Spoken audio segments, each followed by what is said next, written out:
ನಾರಾಯಣಂ ಸದಾ ವಂದೇ ನಿರ್ದೋಷ ಅಶೇಷ ಸದ್ಗುಣಂ ಅಸ್ಪೃಷ್ಟದೋಷಗಂಧಾಯ ಕಲ್ಯಾಣಗುಣಸಿಂಧವೇ ನಮೋ ನಮೋ ಭಕ್ತಮುಕ್ತಿದಾಯಿನೇ ಶೇಷಸಾಯಿನೇ ಕೃಷ್ಣಾಯ ವಾಸುದೇವಾಯ ಹರಯೇ ಪರಮಾತ್ಮನೇ ಪ್ರಣತಕ್ಲೇಶನಾಶಾಯ ಗೋವಿಂದಾಯ ನಮೋ ನಮಃ. ಧರ್ಮ ವಿಜ್ಞಾನ ವೈರಾಗ್ಯ ಪರಮೈಶ್ವರ್ಯ ಶಾಲಿನಃ ಆನಂದತೀರ್ಥ ಭಗವತ್ಪಾದಾನ್ ವಂದೇ ನಿರಂತರಂ ಅಭ್ರಮಂ ಭಂಗರಹಿತಂ ಅಜಡಂ ವಿಮಲಂ ಸದಾ ಆನಂದತೀರ್ಥಮತಲಂ ಭಜೆ ತಾಪತ್ರಯಾಪಹಂ.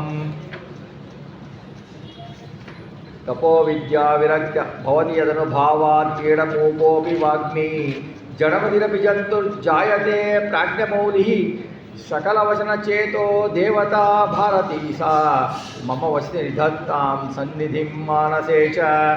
ತಪೋ ವಿದ್ಯಾ ವಿರಕ್ತ್ಯಾದಿ ಸದ್ಗುಣೌಘಾಕರಾನಹಂ ವಾದಿರಾಜಗುರೂನ್ ವಂದೇ ಹಯಗ್ರೀವಪದಾಶ್ರಯಾಂ ಪ್ರಣಮತ್ಕಾಮಧೇನುಂಚ ಭಜಸ್ತುರುತರೂಪಮಂ ಶ್ರೀಭಾವಬೋಧಕುತ್ಪಾದ ಚಿಂತಾಮಣಿ ಉಪಾಸ್ಮಹೇ.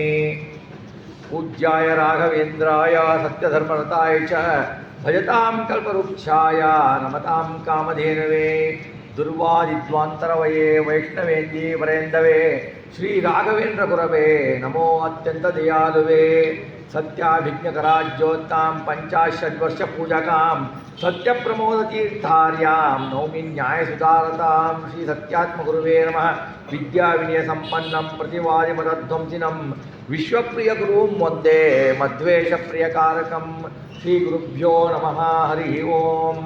ಜನ್ಮಾದ್ಯಸ್ಯ ಯತೋ ಅನ್ವಯಾದಿತರ್ಥಾರ್ಥೇಶ್ಚಭಿಘ್ನಸ್ವರಾಟ್ ತೇನೇ ಬ್ರಹ್ಮಹುದಾಯಾದಿ ಕವಯೇ ಮುಹ್ಯಂತಿ ಯಂ ಸೂರ್ಯಃ ತೇಜೋ ವಾರಿಮೃದಾಂ ಯಥಾ ವಿನಿಮಯೋ ಯತ್ರ ತ್ರಿಸರ್ಗೋ ಮೃಷಾ ಧಾಮ್ನಾ ಸ್ವೇನ ಸದಾ ನಿರಸ್ತಕೋಕಂ ಸತ್ಯಂ ಪರಂ ಧೀಮಹಿ. ಶ್ರೀ ಗುರುಭ್ಯೋ ನಮಃ. ಹರಿ ಓಂ. ಶ್ರೀಮದ್ಭಾಗವತ ಮಹಾಪುರಾಣದ ಏಕಾದಶ ಸ್ಕಂದದ ಚಿಂತನೆಯನ್ನು ಮುಗಿಸಿ ದ್ವಾದಶ ಸ್ಕಂದಕ್ಕೆ ನಿನ್ನೆ ಸ್ವಲ್ಪ ಚಿಂತನೆಯನ್ನು ಮಾಡಿದ್ದೇವೆ. ದ್ವಾದಶ ಸ್ಕಂದದಲ್ಲಿ ಕಲಿಯುಗದಲ್ಲಿ ಯಾವ ಯಾವ ರಾಜರು ಆಳುತ್ತಾರೆ ಪ್ರಮುಖರಾಗಿ ಅಂತ ಕೆಲವೊಬ್ಬ ಹೆಸರುಗಳನ್ನು ನಾವು ಕೇಳಿಲ್ಲ. ಕೆಲವೊಂದು ಹೆಸರುಗಳನ್ನು ಚಂದ್ರಗುಪ್ತ ಮೌರ್ಯ, ಚಾಣಕ್ಯ, ಬಿಂದುಸಾರ ಎಲ್ಲ ಹೆಸರುಗಳು ಭಾಗವತದಲ್ಲಿ ಬಂದಿದೆ. ಯಾವಾಗ ವೇದವ್ಯಾಸ ದೇವರು ಯಾವಾಗ ಬರೆದಿದ್ದಾರೋ, ಶುಕುಮುನಿಗಳು ಯಾವಾಗ ಹೇಳಿದ್ದಾರೋ, ಬ್ರಹ್ಮದೇವರಿಗೆ ಚತುಶ್ಲೋಕ ಭಾಗವತ ಹೇಳಿದ್ದವರು ಆವಾಗ ಬರೆದಿಟ್ಟಿರೋದು ಅವರು ಈಗ ನಡೀತಿರೋ ರಾಜರ ಕಥೆಗಳನ್ನು. ಹಾಗಾಗಿ ಇದನ್ನು ಹೇಳಿದ್ದಾರೆ. ಚಾಣಕ್ಯ ಅನ್ನೋ ಬ್ರಾಹ್ಮಣ ಚಂದ್ರಗುಪ್ತ ಮೌರ್ಯನಿಗೆ ಪಟ್ಟಾಭಿಷೇಕ ಮಾಡ್ತಾನೆ. ಆಮೇಲೆ ಅಶೋಕವರ್ಧನ ಬರ್ತಾನೆ, ಶತಧ್ವನ್ವ ಬರ್ತಾನೆ. ಮಹಾದುಷ್ಟರು ರಾಜ್ಯವಾಳ್ತಾರೆ. ಕ್ಷತ್ರಿಯರ ಕುಲ ಎಲ್ಲ ಆಲ್ಮೋಸ್ಟ್ ನಶಿಸಿ ಹೋಗ್ತಾ ಬರುತ್ತೆ. ಎಲ್ಲ ಅನಾಚಾರ ಮಾಡುವಂಥವರೇ ಬ್ರಾಹ್ಮಣರಾದರೂ ಕೂಡ ಜನಿವಾರ ಹಾಕಿಕೊಂಡಿದ್ದಕ್ಕೆ ಮಾತ್ರ ಬ್ರಾಹ್ಮಣರು ಎನಿಸಿಕೊಂಡು ಶೂದ್ರರಾಗಿ ಅವರು ರಾಜ್ಯಭಾರವನ್ನು ಆಳ್ತಾರೆ ಅಂತ ಅದರಲ್ಲಿ ಇನ್ನೇ ಕೇಳಿದೆ. ಮುಂದೆ ಕಲಿಯುಗದಲ್ಲಿ ಜನರು ಹೇಗಿರ್ತಾರೆ? ಶತಶ್ಚಾನುದಿನಂ ಧರ್ಮ ಸತ್ಯಂ ಶೌಚಂ ಕ್ಷಮಾದಯ ಕಾಲೇನ ಬಲಿನಾ ರಾಜನ್ ನಕ್ಷಂತ್ಯಾಯುರ್ಬಲಂ ಸ್ಮೃತಿ. ಕಲಿಯುಗದಲ್ಲಿ ಪ್ರತಿದಿನವೂ ಧರ್ಮ, ಸತ್ಯ, ಶೌಚ ಈ ಪದಗಳಿಗೆ ಅರ್ಥನೇ ಇಲ್ಲ. ಶೌಚ ಅಂದರೆ ಮೈ ಚೆನ್ನಾಗಿ ತೊಳ್ಕೊಂಡ್ಬಿಟ್ಟು ಮನೆ ಸಾರಿಸ್ಬಿಟ್ರೆ ಅದು ಶೌಚ ಅಂತ ತಿಳ್ಕೊಂಡ್ಬಿಟ್ಟಿರ್ತಾರೆ. ಶೌಚ, ಕ್ಷಮೆ, ದಯಾ, ಆಯುಷ್ಯ, ಸ್ಮರಣಶಕ್ತಿ ಎಲ್ಲವೂ ದಿನ ದಿನಕ್ಕೆ ಕಾಲಬಲದಿಂದ ಕ್ಷೀಣವಾಗಿ ಗೊತ್ತಾಗ್ತಾ ಇದೆ. ಕಲಿಯುಗದಲ್ಲಿ ಏನಪ್ಪ ಅಂದರೆ ಹಣವಿದ್ದವನೇ ಬಲವಂತ. ಹಣ ಒಂದಿದ್ದರೆ ಅವನು ಏನು ಮಾಡ್ತಾನೋ ಎಲ್ಲವೂ ಧರ್ಮ ಅನಿಸ್ಬಿಡುತ್ತೆ. ಅಂದರೆ ಶಾಸ್ತ್ರ ಸಂಹಿತವಾಗೆಲ್ಲ ಜನ ತಿಳ್ಕೊಳ್ಳೋದು ಎಲ್ಲವೂ ಧರ್ಮ. ಹಣ ಇದ್ದವನು ಮಾಡೋದೆಲ್ಲ ಧರ್ಮನೇ. ನ್ಯಾಯಸಮ್ಮತ. ಧರ್ಮ ಅಧರ್ಮ ನ್ಯಾಯ ಅನ್ಯಾಯಕ್ಕೆ ಯಾರು ಬಲಶಾಲಿಯಾಗಿದ್ದಾನೋ, ಯಾರು ಹಣವನ್ನು ಚೆನ್ನಾಗಿ ಗಳಿಸಿದ್ದಾನೋ ಅವನೇ ಧರ್ಮ ಮಾಡ್ತಾನೆ, ಅವನೇ ಬಲಶಾಲಿ, ಅವನು ಹೇಳಿದ್ದೇ ನ್ಯಾಯಸಮ್ಮತ ಅಂತ ಆಗೋಗುತ್ತೆ. ಸತಿಪತಿಗಳು ಮದುವೆ ಹೇಗಿರುತ್ತೆ ಕಲಿಯುಗದಲ್ಲಿ ಅಂತ ಹೇಳ್ತಾರೆ. ದಾಂಪತ್ಯೆ ಅಭಿರುಚಿರ್ಹೇತುರ್ ಮಾಯೈವ ವ್ಯವಹಾರಿಕೆ ಸ್ತ್ರೀತ್ವೇ ಪುಂಸ್ತ್ವೇ ಜಾತಿರತಿ ವಿಪ್ರತ್ವೇ ಸೂತ್ರಮೇವಚ. ಕಲಿಯುಗದಲ್ಲಿ ಮದುವೆಗಳಿಗೆ ಅರ್ಥವೇ ಇರಲು. ತಾವು ಸತಿಪತಿಗಳು ಇರುವುದು ಕೇವಲ ಆಕರ್ಷಣೆಗೋಸ್ಕರವಾಗಿ ಜೊತೆಯಲ್ಲಿ ಇರಲಿಕ್ಕೆ ಒಂದು ನ್ಯಾಯಸಮ್ಮತವಾದ ಕಾರ್ಯ ಮಾಡಬೇಕು ಅಂತ ಹೇಳಿಬಿಟ್ಟು ವಿವಾಹ ಕಾರ್ಯವನ್ನು ಮಾಡ್ಕೊಳ್ತಾರೆ ಹೊರತು ಲೈಂಗಿಕ ಆಕರ್ಷಣೆಯಿಂದ ಮಾಡ್ಕೊಳ್ತಾರೆ ಹೊರತು ವಿವಾಹ ಅಂದರೆ ಏನು, ವಿವಾಹದ ಪರಿಜ್ಞಾನ ಇಲ್ಲ. ವಿವಾಹ ಅನ್ನುವುದು ಒಳ್ಳೆಯ ಸತಿಪತಿಯರ ಆಕರ್ಷಣೆಯೇ. ಇದು ಒಂಥರ ವ್ಯಾಪಾರ. ವ್ಯಾಪಾರದಿಂದಲೇ, ವಂಚನೆಯಿಂದಲೇ ಲಾಭ. ಆದರ್ಶ ಸ್ತ್ರೀ ಪುರುಷ ಅಂತ ಯಾಕೆ ಅನ್ಕೋತಾರೆ ಅಂದರೆ ತನ್ನ ರತಿ ಕೌಶಲದಿಂದ ಮಾತ್ರ ಆದರ್ಶ ಸ್ತ್ರೀ ಪುರುಷರಾಗ್ಬಿಡ್ತಾರೆ. ಅವರು ಏನೇ ಗುಣಗಳಿರ್ಬೋದು. ಬ್ರಾಹ್ಮಣ ಎನಿಸುವುದು ಕೇವಲ ಜನಿವಾರದಿಂದ. ಒಂದು ಹೊತ್ತು ಸಂಧ್ಯಾ ವಂದನೆ ಮಾಡಲ್ಲ, ಒಂದು ದೇವರಿಗೆ ನಮಸ್ಕಾರ ಮಾಡಲ್ಲ, ನಾನು ಬ್ರಾಹ್ಮಣ, ಜನಿವಾರ ಹಾಕ್ಕೊಳ್ಳೋದು ಅಷ್ಟೇ. ಜನಿವಾರ ಹಾಕ್ಕೊಳ್ಬೇಕಾದ್ರೆ ಕೂಡ ಮಂತ್ರ ಹೇಳಿರಲ್ಲ, ಎಲ್ಲ ತೆಕ್ಕೊಂಬಿಡೋದು ಹಾಕ್ಕೊಂಬಿಡೋದು ಅಷ್ಟೇ. ಜನಿವಾರದಿಂದ ಬ್ರಾಹ್ಮಣ ಅಂತ ಈಗ ಆಗಿರೋದು ಹಾಗೇನೆ ಆಲ್ಮೋಸ್ಟು. ಇನ್ನೂ ಸ್ವಲ್ಪ ಧರ್ಮ ಉಳಿದಿದೆ. ಯಾಕೆಂದರೆ ಇನ್ನೂ ಭಾಗವತ ಶ್ರವಣಾದಿಗಳಿಂದ ಮಾಡ್ತೀರಾ, ಹೇಳೋರಿದ್ದಾರೆ, ಕೇಳೋರಿದ್ದಾರೆ, ಮಠ ಮಂದಿರಗಳಲ್ಲಿ ಜನ ಬರ್ತಾರೆ ಅಂತ ಸ್ವಲ್ಪ ಇನ್ನೂ ಕಲಿಕಾಲದ ಪ್ರವಾಹ ಇನ್ನೂ ಪೂರ್ತಿ ಬಂದಿಲ್ಲ. 5,000 ವರ್ಷ ಆಗಿದೆ. 4,32,000 ವರ್ಷ ಆಗಬೇಕು. ಪ್ರಥಮ ಪಾದದಲ್ಲಿ 5,000 ವರ್ಷ ಆಗಿದೆ. ಕಲಿಯುಗದಲ್ಲಿ 5,000 ಚಿಲ್ಲರ ವರ್ಷ ಆಗಿದೆ. ಆವಾಗಿನ ಪರಿಸ್ಥಿತಿ ಈಗಿನ ಪರಿಸ್ಥಿತಿ ನೋಡೇ ನಾವು ಏನಪ್ಪ ಕಲಿಗಾಲ ಅಂತೀವಿ. ಮುಂದೆ ಹೇಗಿರಬಹುದು? ಆಮೇಲೆ ಲಿಂಗಮೇವಾಶ್ರಮ ಖ್ಯಾತವನ್ಯೋನ್ಯಾಪತ್ತಿ ಕಾರಣಂ ಅವೃತ್ಯ ನ್ಯಾಯ ದೌರ್ಬಲ್ಯೆ ಪಾಂಡಿತ್ಯೆ ಚಾಪಲಂ ವಚಃ. ಸನ್ಯಾಸಿ ಎನಿಸಲು ಏನು ಬೇಕಪ್ಪ ಅರ್ಹತೆ ಕಲಿಯುಗದಲ್ಲಿ? ಕಾವಿ ಬಟ್ಟೆ ಹಾಕಿಬಿಟ್ರೆ ಮುಗಿದೋಯ್ತು. ಕಾವಿ ಬಟ್ಟೆ ಹಾಕಿ ಒಂದು ದಂಡ ಹಿಡ್ಕೊಂಡ್ಬಿಟ್ಟು ತಲೆ ಬೋಳ್ಸ್ಕೊಂಡ್ಬಿಟ್ರೆ ಅವನು ಸನ್ಯಾಸಿ. ಬರೇ ಬಟ್ಟೆಗೆ ಪೋಷಾಕಿಗೇನೇ ಮರ್ಯಾದೆ ಸಿಗುವುದು. ಅವನು ಏನು ಅನ್ಯಾಯ ಮಾಡಿದರೂ ಸರಿಯೇ. ಅವನು ಅನ್ಯಾಯ ಮಾಡಿಲ್ಲ ಅಂತ ಯಾಕಂತಾರೆ ಅಂದರೆ ಅವನ ಹತ್ರ ಹಣ ಬಲ ಇದೆ. ಪಂಡಿತ ಅನ್ಸ್ಕೊಳ್ಳೋದ್ರೆ ಚೆನ್ನಾಗಿ ಮಾತು ಓದಿದ್ರೆ ಏನು ಪಂಡಿತರಪ್ಪ ಅವತ್ತು. ಒಳಗೆ ನೋಡಿದರೆ ಏನು ಪಂಡಿತ ಇರಲ್ಲ, ಏನು ಶಾಸ್ತ್ರಜ್ಞಾನ ಇರಲ್ಲ. ಚೆನ್ನಾಗಿ ಮಾತಾಡ್ತಾರೆ ಅಷ್ಟೇ. ದೌರ್ಜನ್ಯ ಮಾಡಬೇಕು ಯಾರ ಮೇಲಾದರೂ ಅಂದರೆ ಅವರು ಬಡರಾಗಿದ್ರೆ ಸಾಕು. ಬಡತನವೇ ದೌರ್ಜನ್ಯಕ್ಕೆ ನೆಪ. ಸೌಜನ್ಯಕ್ಕೆ ಯಾರಪ್ಪ ಅತಿ ನಮಸ್ಕಾರ ಮಾಡಬೇಕೆಂತ ಚೆನ್ನಾಗಿದ್ದಾರೆ ಅಂತಂದರೆ ಢಂಬಾಚಾರ. ಒಳಗೆ ಒಂದು ಹೊರಗೆ ಒಂದು ಢಂಬಾಚಾರ ಮಾಡೋದು. ತೋರಿಕೆಗೋಸ್ಕರ ದೇವ್ರ ಪೂಜೆ ಮಾಡೋದು, ತೋರಿಕೆಗೋಸ್ಕರ ಶಾಸ್ತ್ರ ಹೇಳೋದು, ತೋರಿಕೆಗೋಸ್ಕರ ಭವಿಷ್ಯ ಹೇಳ್ತೀನಿ ಅಂತಂದುಬಿಟ್ಟು ಆಯಾಗ ಈಗಾಗ ಮಾಡಿಸ್ಕೊಳ್ಳೋದು. ತೋರಿಗೆ ಢಂಬಾಚಾರ. ಯಾಕೆಂದರೆ ಅವರು ಏನು ಮಾಡಿರ್ತಾರಲ್ಲ ಢಂಬಾಚಾರ, ಅವರ ಆಚಾರಗಳನ್ನು ನೋಡಿಕೊಂಡು ಸೌಜನ್ಯ ಜನರು ನೀನೇ ದೇವರು, ನೀನೇ ಎಲ್ಲ ನೀನೇ ಅಂತ ಹೇಳ್ತಾ ಹೋಗ್ತಾರೆ. ವಿವಾಹ ಹೇಗಿರುತ್ತೆ? ವಿವಾಹಕ್ಕೆ ಯಾರ ಒಪ್ಪಿಗೆನೂ ಬೇಕಿಲ್ಲರಿ. ಗಂಡು ಹೆಣ್ಣು ಒಪ್ಪಿದ್ರೆ ಮುಗಿದೋಯ್ತು. ಯಾರ ಅಪ್ಪ ಅಮ್ಮನದು ಇಲ್ಲ, ಯಾರ್ದು ಇಲ್ಲ, ಏನೂ ಇಲ್ಲ, ಜಾತಕನೂ ಇಲ್ಲ, ಯಾರೂ ಇಲ್ಲ. ಯಾರು ಒಪ್ಪಲಿಲ್ಲ ಅಂದರೆ ಗಂಡು ಹೆಣ್ಣು ಒಪ್ಪಿದರೆ ಸಾಕು. ಆವಾಗೇ ಬರೆದುಬಿಟ್ಟಿದ್ದಾರೆ ಹಿಂಗಾಗತ್ತೆ ಅಂತ. ಗಂಡು ಹೆಣ್ಣು ಒಪ್ಪಿದರೆ ಸಾಕು, ವಿವಾಹನೇ. ಅದು ಏನು, ಯಾರು, ಹೆಂಗೆ ಶಾಸ್ತ್ರೋಕ್ತವಾಗಿ ಬರಬೇಕು, ಯಾವುದಾದರೆ ಅವರ ಕುಲಗಳು, ಹೆಂಡತಿಯ ಕಡೆ ಕುಲಗಳು, ಹೆಣ್ಣಿನ ಕಡೆ 7 ಕುಲಗಳು, ಗಂಡಿನ ಕಡೆ 7 ಕುಲಗಳು ಹೇಗೆ ಅಧಪ್ಪತನಕ್ಕೆ ಬೀಳ್ತವೆ ಅಂತ ಸರಿಯಾಗಿ ವಿವಾಹ ಆಗಲಿಲ್ಲ ಅಂದರೆ ಹಾಗೆ ಅಧಪ್ಪತನಕ್ಕೆ ನರಕಕ್ಕೆ ಬೀಳ್ತಾರೆ. ಉನ್ನತಿಗೆ ಹೋಗಬೇಕು. ಹೆಣ್ಣಿನ ಪ್ರಾಮುಖ್ಯತೆ ಎಷ್ಟಿದೆ? ಒಬ್ಬ ಹೆಣ್ಣು ಮದುವೆ ಆಗೋದ್ರಿಂದ ಅವಳ ಅಪ್ಪ ಅಮ್ಮನ ಕಡೆಯಿಂದ 7 ಕುಲ ಉದ್ಧಾರ ಆಗತ್ತೆ, ಈ ಕಡೆ 7 ಕುಲ ಉದ್ಧಾರ ಆಗತ್ತೆ. ಅವೇನರ ದಾರಿ ತಪ್ಪಿದ್ಲು ಅಂದರೆ ಈ ಕಡೆ 7 ಕುಲ ಬಿತ್ತು, ಆ ಕಡೆ 7 ಕುಲ ಬಿತ್ತು. ಈಗೇನಾಗಿದೆ, ಹೆಣ್ಣು ಗಂಡು ಒಪ್ಪಿದ್ರೆ ಸಾಕು. ಯಾರು ಒಪ್ಪಿದ್ರೆ ಹೀಗೆ ನೋಡ್ತಾ ಇದ್ದೀವಿ ನಾವು. ಮದುವೆ ಆಗಬೇಕು ಅಂತಿದ್ದಲ್ಲೇ ಇಲ್ಲ. ಈಗೆಲ್ಲ ಲಿವಿಂಗ್ ಟುಗೆದರ್ ಬಂದುಬಿಟ್ಟಿದ್ದಾವೆ. ಏನು ಅದೂ ಇಲ್ಲ. ಏನೂ ಸ್ನಾನಕ್ಕೆ ಸ್ನಾನ ಮಾಡಬೇಕಪ್ಪ. ಯಾಕೆ ಮಾಡಬೇಕು? ಸ್ನಾನದ ಮಹತ್ವನೇ ಗೊತ್ತಿಲ್ಲ ಜನಗಳಿಗೆ. ಸ್ನಾನ ಮಾಡಬೇಕಾದ್ರೆ ಸಂಕಲ್ಪ ಬೇಕು, ಅಂತರ್ ಶುಚಿಯಾಗಬೇಕು, ಬಹಿರ್ಶುಚಿಯಾಗಬೇಕು. ಗಂಗಾದಿ ಕಾವೇರಿ ಸ್ನಾನಗಳ ನದಿಗಳ ದೇವತೆಗಳನ್ನು ಆಹ್ವಾನ ಮಾಡಬೇಕು. ಆಹ್ವಾನ ಮಾಡಿ ನನ್ನಲ್ಲಿರುವ ಪರಮಾತ್ಮನಿಗೆ ಅಭಿಷೇಕ ಮಾಡ್ತೀನಿ ಅಂತ ಅನುಸಂಧಾನ ಮಾಡಿಕೊಂಡು ಬಿಟ್ಟು ದೇಶ ಕಾಲಗಳನ್ನು ಹೇಳಿ ಸ್ನಾನ ಮಾಡಬೇಕು. ಅದೇನೂ ಇಲ್ಲ. ಹೇಗೆ ಅಂದರೆ ಒಂದು ಬಾಟಮ್ನ ಮಲ್ಕೊಂಡ್ಬಿಟ್ರೆ ಮುಗಿದೋಯ್ತು. ಒಂದು ಎಮ್ಮೆ ಕೂಡ ಗಂಗಾ ನದಿಯಲ್ಲಿ ಕೂಡ ಮಲಗತ್ತೆ, ಮನುಷ್ಯ ಕೂಡ ಹಂಗೆ ಎಮ್ಮೆ ಸಮೇತನೇ ಸ್ನಾನ ಮಾಡ್ತಾರೆ. ಶುಚಿ ಅಂದ್ರೇನು? ಚೆನ್ನಾಗಿ ಸೋಪ್ ಹಚ್ಕೊಂಡ್ಬಿಟ್ಟು ಎಲ್ಲ ಹಚ್ಕೊಂಡ್ಬಿಟ್ಟು ಚೆನ್ನಾಗಿ ತಿಕ್ಕೊಂಡ್ಬಿಟ್ಟು ಮೈ ಸ್ನಾನ ಮಾಡಿಬಿಟ್ರೆ ಶುಚಿ. ಸ್ನಾನ ಅನ್ನುವ ಮಹತ್ವನೇ ಗೊತ್ತಿಲ್ಲ ಜನಕ್ಕೆ. ಸ್ನಾನ ಮಾಡುವಾಗ ಏನು ಮಂತ್ರ ಹೇಳಬೇಕು, ಎಂಥ ದೇವತೆಗಳನ್ನು ಆಹ್ವಾನ ಮಾಡಬೇಕು, ಪುರುಷರು ಏನು ಅರ್ಘ್ಯ ಕೊಡಬೇಕು, ದೇವತೆಗಳಿಗೆ ಕೊಡಬೇಕು, ಪಿತೃಗಳಿಗೆ ಕೊಡಬೇಕು, ಋಷಿಗಳಿಗೆ ಕೊಡಬೇಕು. ಸ್ನಾನ ಮಾಡಬೇಕಾದ್ರೆ ಒಂದೊಂದು ಸ್ನಾನದ ಮಹತ್ವ ಹೇಗಿದೆ ಆ ಮಹತ್ವ ಗೊತ್ತಿಲ್ಲ. ಸುಮ್ಮನೆ ಹೋಗೋದು, ಸ್ನಾನ ಮಾಡಿಬಿಡೋದು, ಸುಮ್ಮನೆ ಮೈನಲ್ಲಿ ಸುಟ್ಕೊಂಡ್ಬಿಡೋದು, ಬಂದ್ಬಿಡೋದು, ಅಷ್ಟೇ ಮುಗಿದೋಯ್ತು. ಇದಕ್ಕೇನಂದರೆ ಶೃಂಗಾರವೇ ಉದ್ದೇಶ, ಅಲಂಕಾರನೇ ಉದ್ದೇಶ. ಪುಣ್ಯತೀರ್ಥಕ್ಕೆ ಹೋಗೋದು, ತೀರ್ಥಯಾತ್ರೆ ಹೋಗ್ತೀರಲ್ವಾ, ತೀರ್ಥಯಾತ್ರೆ ಹೋಗ್ತೀವಲ್ವಾ, ಎಲ್ಲರೂ ಹಾಗಿಲ್ಲ, ತೀರ್ಥಯಾತ್ರೆ ಹೋಗ್ತೀವಲ್ವಾ. ತೀರ್ಥಯಾತ್ರೆಗೆ ಹೋಗ್ತಾರೋ ತಿಂಡಿ ಯಾತ್ರೆಗೆ ಹೋಗ್ತಾರೋ ಗೊತ್ತಿರಲ್ಲ. ತೀರ್ಥಯಾತ್ರೆ 18 ದಿವಸ ಅಂದರೆ ಒಂದು 3 ಲಗೇಜ್ ಬ್ಯಾಗ್ ಜೊತೆಗೆ 1 ಲಗೇಜ್ ತಿಂಡಿದೇ ಇರುತ್ತೆ. ಏನು ಆ ಕ್ಷೇತ್ರಕ್ಕೆ ಹೋಗಿ ಕುತ್ಕೊಂಡ್ರು ಅಂದರೆ ಆ ಕ್ಷೇತ್ರದ ಅಧಿಪತಿ ಯಾರು, ಆ ಕ್ಷೇತ್ರದ ಪ್ರಾಮುಖ್ಯತೆ ಏನು, ಆ ಕ್ಷೇತ್ರ, ಆ ಗಂಗಾ, ಆ ನದಿಯ ಯಾವುದು ನದಿಗಳಿದೆ, ಆ ನದಿಗಳ ಮಹಾತ್ಮೆ ಏನು ಅಂತ ಏನೂ ಇಲ್ಲ. ಸುಮ್ಮನೆ ಹೋಗೋದು, ದರ್ಶನ ಮಾಡ್ಕೊಬಾರ್ದು. ಏನು ದರ್ಶನ ಮಾಡಿದ್ರಿ ಗೊತ್ತಿಲ್ಲ. ಅಲ್ಲಿ ಯಾರು ಕೈ ಮುಗಿದ್ರು, ದೇವರು ನಮಸ್ಕಾರ ಮಾಡಬೇಕು ಅಷ್ಟೇ. ಏನು ಮಹತ್ವ, ಯಾಕೆ ಇದು ಮಹತ್ವ ಅದೇನು ಗೊತ್ತಿಲ್ಲ, ನಾವು ನೋಡೇ ಇಲ್ಲ. ಮತ್ತು ನೋಡಿದ್ದೇನು, ಅಲ್ಲಿ ಹೋಗ್ಬಿಟ್ಟು ದೇವ್ರಿಗೆ 5 ನಿಮಿಷ ನಮಸ್ಕಾರ ಮಾಡಿಬಿಟ್ಟು ಬಂದುಬಿಟ್ಟು ಮಾರ್ಕೆಟ್ನಲ್ಲಿ ಪರ್ಚೇಸ್ ಮಾಡ್ತಾ ಕೂತ್ಕೊಳ್ಳೋದು.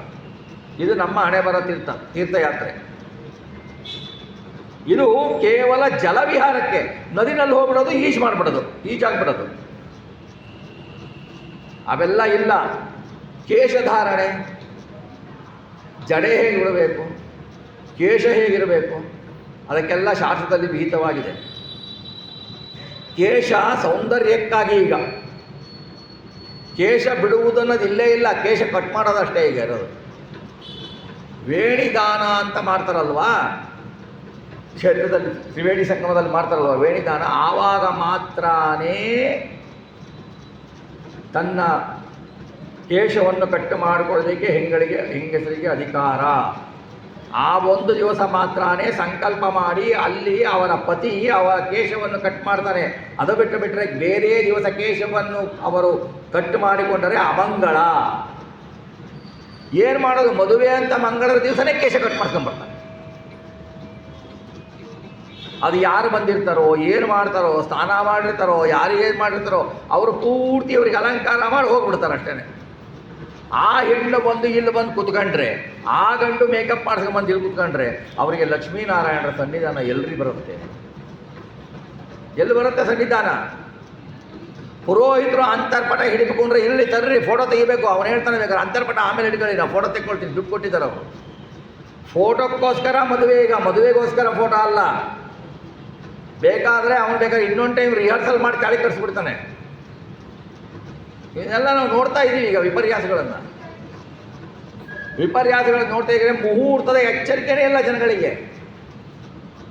ಹೀಗಾದಾಗ ಮದುವೆ ಹೇಗೆ ಶಾಸ್ತ್ರೋಕ್ತವಾಗಿ ನಡೆಯುತ್ತೆ, ಹೇಗೆ ಶಾಸ್ತ್ರೋಕ್ತವಾಗಿ ಸತಿಪತಿಯರ ಸಂಬಂಧ ಅನ್ಯೋನ್ಯವಾಗಿರುತ್ತೆ. ಮದುವೆಯಾಗಿ 10 ದಿವಸದಲ್ಲೇ ಡೈವರ್ಸು, 10 ದಿವಸದಲ್ಲೇ ಬಂದು 11ನೇ ದಿವಸದಲ್ಲಿ ಕೊಲೆ, ಮುಗಿದೋಯ್ತು ಅಲ್ವಾ? ಯಾಕೀಗ ಆಗ್ತಾ ಇರೋದು? ಯಾವುದನ್ನು ಹಿರಿಯರು ಶಾಸ್ತ್ರದಲ್ಲಿ ಸುಮ್ಮನೆ ಬರೆದಿಲ್ಲ. ಎಲ್ಲದಕ್ಕೂ ಒಂದೊಂದು ಅರ್ಥ ಇದೆ. ಅವರು ಆವಾಗನೇ ವೇದವ್ಯಾಸ ದೇವರು ಕಲಿಯುಗದಲ್ಲಿ ಹೀಗಾಗತ್ತೆ, ಮದುವೆಗಳು ಹೀಗಾಗತ್ತೆ ಅಂತಲೇ ಬರೆದಿಟ್ಬಿಟ್ಟಿದ್ದಾರೆ. ಅವರು ಹೀಗಾಗತ್ತೆ, ಮಾಡೋದು ಇವರೇನೆ, ಜನಗಳು ಹೀಗೇನೆ ಮಾಡೋದು ಇವರು ಅಂತ ಹೇಳ್ತಾರೆ.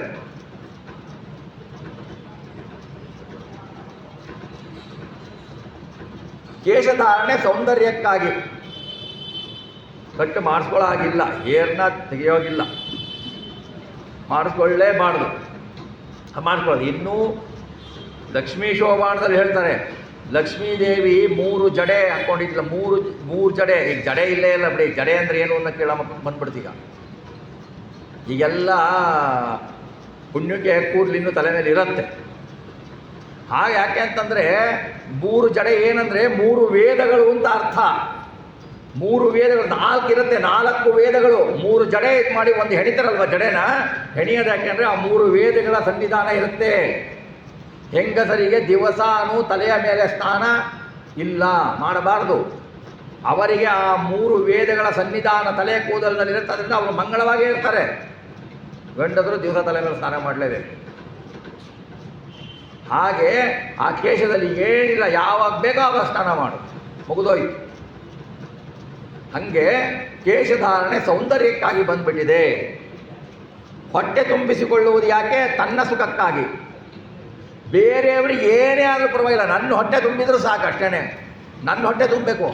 ಹೊಟ್ಟೆ ತುಂಬಿ ಅಜೀರ್ಣ ಆಗಿ ಹಾಸ್ಪಿಟ್ಲಿಗೆ ಅಡ್ಮಿಟ್ ಆದರೂ ಪರವಾಗಿಲ್ಲ, ಇನ್ನೊಬ್ರಿಗೆ ಸಿಗಬಾರ್ದು ಅದು.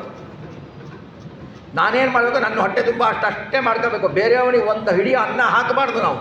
ಯಾಕೆಂದರೆ ಅಕ್ಕಿ 70 ರೂಪಾಯಿ kg ತಂದುಬಿಡೋದು, ನಾವಿಷ್ಟೇ ತಿಂದ್ಬಿಟ್ಟು ಮತ್ತೆ ಹಾಕ್ಬಿಟ್ರೆ ಏನು ಮಾಡೋದು? ನಮಗೆ ಈ ಥರ ನಮ್ಮದು. ಬೇರೆಯವರಿಗೆ ಕೊಡಬೇಕು ಅನ್ನೋದಿಲ್ಲ, ನಮ್ಮ ಸುಖಕ್ಕಾಗಿಯೇ ಹೊಟ್ಟೆ ತುಂಬಿಸ್ಕೊಳ್ಳೋದು. ಸತ್ಯ ನುಡಿ ಏನಪ್ಪ ಅಂದರೆ, ನಾನು ಸತ್ಯವನ್ನೇ ಹೇಳ್ತೇನೆ, ಉದ್ದಟತನ ತೋರಿಸೋದು. ನಾನು ಸತ್ಯ ಹೇಳ್ತೇನೆ. ನನ್ನಷ್ಟು ಸತ್ಯ ಯಾರು ಹೇಳ್ತಾರೆ? ಸತ್ಯ ಅಂದರೆ ಏನು ಅಂತಲೇ ಗೊತ್ತಿಲ್ಲ. ಸತ್ಯ ಹೇಳ್ತೀನಿ ಅಂತಂತಾರೆ. ಭಗವಂತನ ಬಗ್ಗೆ ಇದ್ದ ಹಾಗೆ ಹೇಳುವುದು ಸತ್ಯ ಆಗುತ್ತೆ. ಇದ್ದ ಹಾಗೆ ಹೇಳೋದೇ ಇಲ್ಲ ಭಗವಂತನ. ನಿರ್ಗುಣ, ನಿರ್ವಿಕಾರ, ಅವನಿಗೆ ಗುಣಗಳೇ ಇಲ್ಲ, ಅವನು ಹೀಗೆ ಇಲ್ಲ, ಅವನು ಒಂದೇ, ನಾನು ಒಂದೇ, ಎಲ್ಲ ದೇವತೆಗಳು ಒಂದೇ ಅಂತ ತಕ್ಕಡಿನಲ್ಲಿ ತೂಕ ಹಾಕ್ಬಿಟ್ಟು ನಾನು ಸತ್ಯವನ್ನೇ ಹೇಳ್ತೇನೆ ಅನ್ನೋದು. ಭಗವಂತ ನಗ್ತಾನೆ, ಏನು ಸತ್ಯ ಹೇಳ್ತಾ ಇದೀಯ ನೀನು?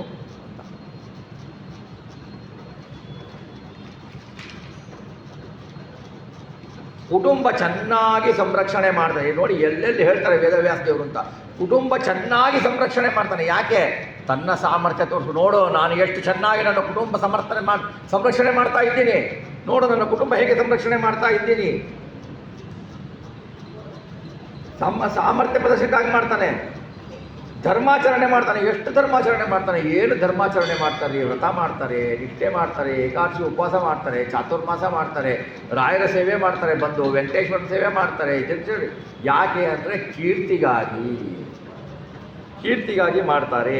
ಓ ನೋಡಪ್ಪ ಇವನು ಎಷ್ಟು ಪುಣ್ಯವಂತ, ಏನು ಮಾಡ್ತಾ ಇದ್ದಾನೆ, ಎಷ್ಟು ಕೀರ್ತಿ, ನನ್ನ ಕೀರ್ತಿ ಹಬ್ಬಬೇಕಲ್ಲ ಅಂತ ಮಾಡ್ತಾನೆ. ಭಗವಂತ ಪ್ರೀತಿಗೆ ಅಂತ ಮಾಡೋದೇ ಇಲ್ಲ. ಇದು ಜನಗಳು, ಕಲಿಯುಗದ ಜನರು. ಹೀಗೆ ಇವರೆಲ್ಲ ಯಾರು? ದುಷ್ಟರಾದ ಜನರು. ದುಷ್ಟರಾದ ಪ್ರಜೆಗಳೇ ತುಂಬಿರುವಾಗ ಯಾರಲ್ಲಿ ಬಲ ಜಾಸ್ತಿ ಇರುತ್ತೋ ಅವನೇ ರಾಜ ಆಗ್ತಾನೆ. ದುಷ್ಟರಲ್ಲಿ ಯಾರು ಬಲ ಜಾಸ್ತಿ ಇರುತ್ತೋ ಅವನೇ ರಾಜ ಆಗ್ಬಿಡ್ತಾನೆ. ಆ ರಾಜರು ಹೆಂಗಿರ್ತಾರೆ? ಲೋಭಿಗಳು, ಏನು ಒಂದು ಕೈ ಎತ್ತಿ ದಾನ ಮಾಡಲ್ಲ. ಕ್ರೂರಿಗಳು, ಪ್ರಜೆಗಳನ್ನು ಲೂಟಿ ಮಾಡಿ ಅವರ ಹೆಣ್ಣಂದಿರನ್ನು ಹಣವನ್ನು ಕಿತ್ಕೊಳ್ತಾರೆ. ಈಗ ನೋಡ್ತಾನೆ ಇದೀವಿ ನಾವೀಗ. ಹಣವನ್ನು ಕಿತ್ಕೊಳ್ತಾರೆ, ಬೇರೆ ಬೇರೆ ರೀತಿಯಲ್ಲಿ ಹಣವನ್ನು ಕಿತ್ಕೊಳ್ತಾರೆ. ಪ್ರಜೆಗಳು ಏನು ಮಾಡ್ತಾರೆ? ಬೆಟ್ಟಗಾಡುಗಳಿಗೆ ಪಲಾಯನ ಹೋಗ್ತಾರೆ. ಮುಂದೆ ಬರುತ್ತೆ ಇದು, ಮುಂದಿನ ಕಲಿಯುಗದ ಮುಂದಿನ ಯುಗದಲ್ಲಿ ಇನ್ನೂ ಸಮಯ ಆದ ಹಾಗೆ ಅದು ಬರುತ್ತೆ. ಪ್ರಜೆಗಳೇನು ಮಾಡ್ತಾರೆ? ದುಷ್ಟ ರಾಜರ ತಾಳದಲ್ಲಿ ಎಲ್ಲ ಬೆಟ್ಟ ಗುಡ್ಡಗಳಿಗೆ ಹೋಗಿ ವಾಸಿಸ್ಲಿಕ್ಕೆ ಸ್ಟಾರ್ಟ್ ಮಾಡ್ತಾರೆ. ಕಾಯಿ ಪಲ್ಲೆ, ಗೆಡ್ಡೆ ಗೆಣಸು, ಜೇನು, ಹಣ್ಣು, ಹೂ ತಿಂದು ಬದುಕ್ತಾರೆ ಪ್ರಜೆಗಳು. ಆ ಗತಿ ಬಂದ್ಬಿಡುತ್ತೆ ಮುಂದೆ ಕಲಿಯುಗದಲ್ಲಿ, ರಾಜರೆಲ್ಲ ದುಷ್ಟರಾಗಬೇಕು ಅಂತ. ಊರಿನಲ್ಲಿ ಕಾಲಕ್ಕೆ ಮಳೆ ಬರಲ್ಲ, ಕ್ಷಾಮ ಉಂಟಾಗತ್ತೆ. ರಾಜರ ನೋಡಿ ಇಲ್ಲೂ ಹೇಳ್ತಾರೆ, ರಾಜರ ಕಂದಾಯದ ಭಾರ ಪೀಡಿಸತ್ತೆ. ರಾಜರು ಹಾಕುವ ಟ್ಯಾಕ್ಸು ಜನಗಳಿಗೆ ತಲೆನೋವು ಆಗತ್ತೆ, ಟ್ಯಾಕ್ಸ್ ಆಗತ್ತೆ. ಚಳಿಗಾಳಿ, ಬಿಸಿಲು, ಮಳೆ, ಮಂಜುಗಳು, ಪೀಡೆ, ಪರಸ್ಪರ ಹಿಂಸಾಚಾರ, ಹಸಿವು, ಬಾಯಾರಿಕೆ, ವ್ಯಾಧಿ, ಚಿಂತೆಗಳಿಂದ ಮನುಷ್ಯ ಸಂತಾಪ ಪಡ್ತಾನೆ. ಆದ್ದರಿಂದ ಕಲಿಯುಗದಲ್ಲಿ ಏನಾಗುತ್ತೆ? ಮುಂದೆ ಬರ್ತಾ ಅಂದರೆ ಹೆಚ್ಚು ಅಂದರೆ 20, ಜಾಸ್ತಿ ಅಂದರೆ 30 ವರ್ಷ ಆಯುಷ್ ಬರುತ್ತೆ. 60 ವರ್ಷ ಶಾಂತಿ ಇಲ್ಲ ಎಲ್ಲರೂ. 20 ವರ್ಷ ಶಾಂತಿ, 30 ವರ್ಷ ಶಾಂತಿ, 35 ವರ್ಷಕ್ಕೆ ಇರಲ್ಲ ನಾವು. ಮತ್ತೆ ಈಗ 60, 70 ನೋಡ್ತಾ ಇದೀವಿ. ಪುಣ್ಯಕ್ಕೆ 80 ವರ್ಷದವ್ರು, 85 ವರ್ಷದವ್ರು ಇರ್ತಾರೆ. ಮುಂದೆ ಹೋದಂಗೆ ಕಲಿಯುಗದಲ್ಲಿ ಬರೋದು 30 ವರ್ಷ, 20 ವರ್ಷ, ಅದೇ ವ್ಯಾಪಾರ ಬರೋದು. ಮುಂಚೆ 100 ವರ್ಷ ಎಲ್ಲ ಇರ್ತಾ ಇದ್ರು, 100-120 ವರ್ಷ ಎಲ್ಲ. ಈಗ ಎಲ್ಲಿರ್ತಾರೆ? ಇರಲ್ಲ. ಎಲ್ಲ ವಿಷಮಯ ಆಹಾರ, ಗಾಳಿ ವಿಷಮಯ, ಮನುಷ್ಯನ ಮನಸ್ಸು ವಿಷಮಯ. ಹಾಗಾಗಿ 20-30 ವರ್ಷಗಳಿಗೆ ಬರುತ್ತೆ. ಹೆಚ್ಚೆಂದರೆ 30 ವರ್ಷವೇ ಆಯುಷ್ಯ ಕಲಿಯುಗದಲ್ಲಿ ಅಂತ ಹೇಳ್ತಾರೆ. ಕಲಿದೇಶದಿಂದ ದೇಹಗಳು ಯಾವಾಗಲೂ ಸುಸ್ತು, ದುರ್ಬಲ ಆಗ್ತದೆ. ವರ್ಣಾಶ್ರಮಗಳಲ್ಲಿ ಇರ್ತಾರಲ್ಲ ಯಾರು, ಸನ್ಯಾಸಾಶ್ರಮ, ವಾನಪ್ರಸ್ಥಾಶ್ರಮ, ಗೃಹಸ್ಥಾಶ್ರಮ, ಬ್ರಹ್ಮಚಾರಿಗಳಿರ್ತಲ್ಲ, ಇವರ ಆಶ್ರಮದ ಧರ್ಮಾಚರಣೆಯು ಹೋಗಿಬಿಡುತ್ತೆ. ಈಗ ಎಷ್ಟೋ ಹೋಗಿದೆ, ಮುಂದೆ ಇನ್ನೂ ಹೋಗುತ್ತೆ. ಎಲ್ಲ ಆಚರಣೆ ಧರ್ಮಚಾರಿಗಳು ಹೋಗುತ್ತೆ.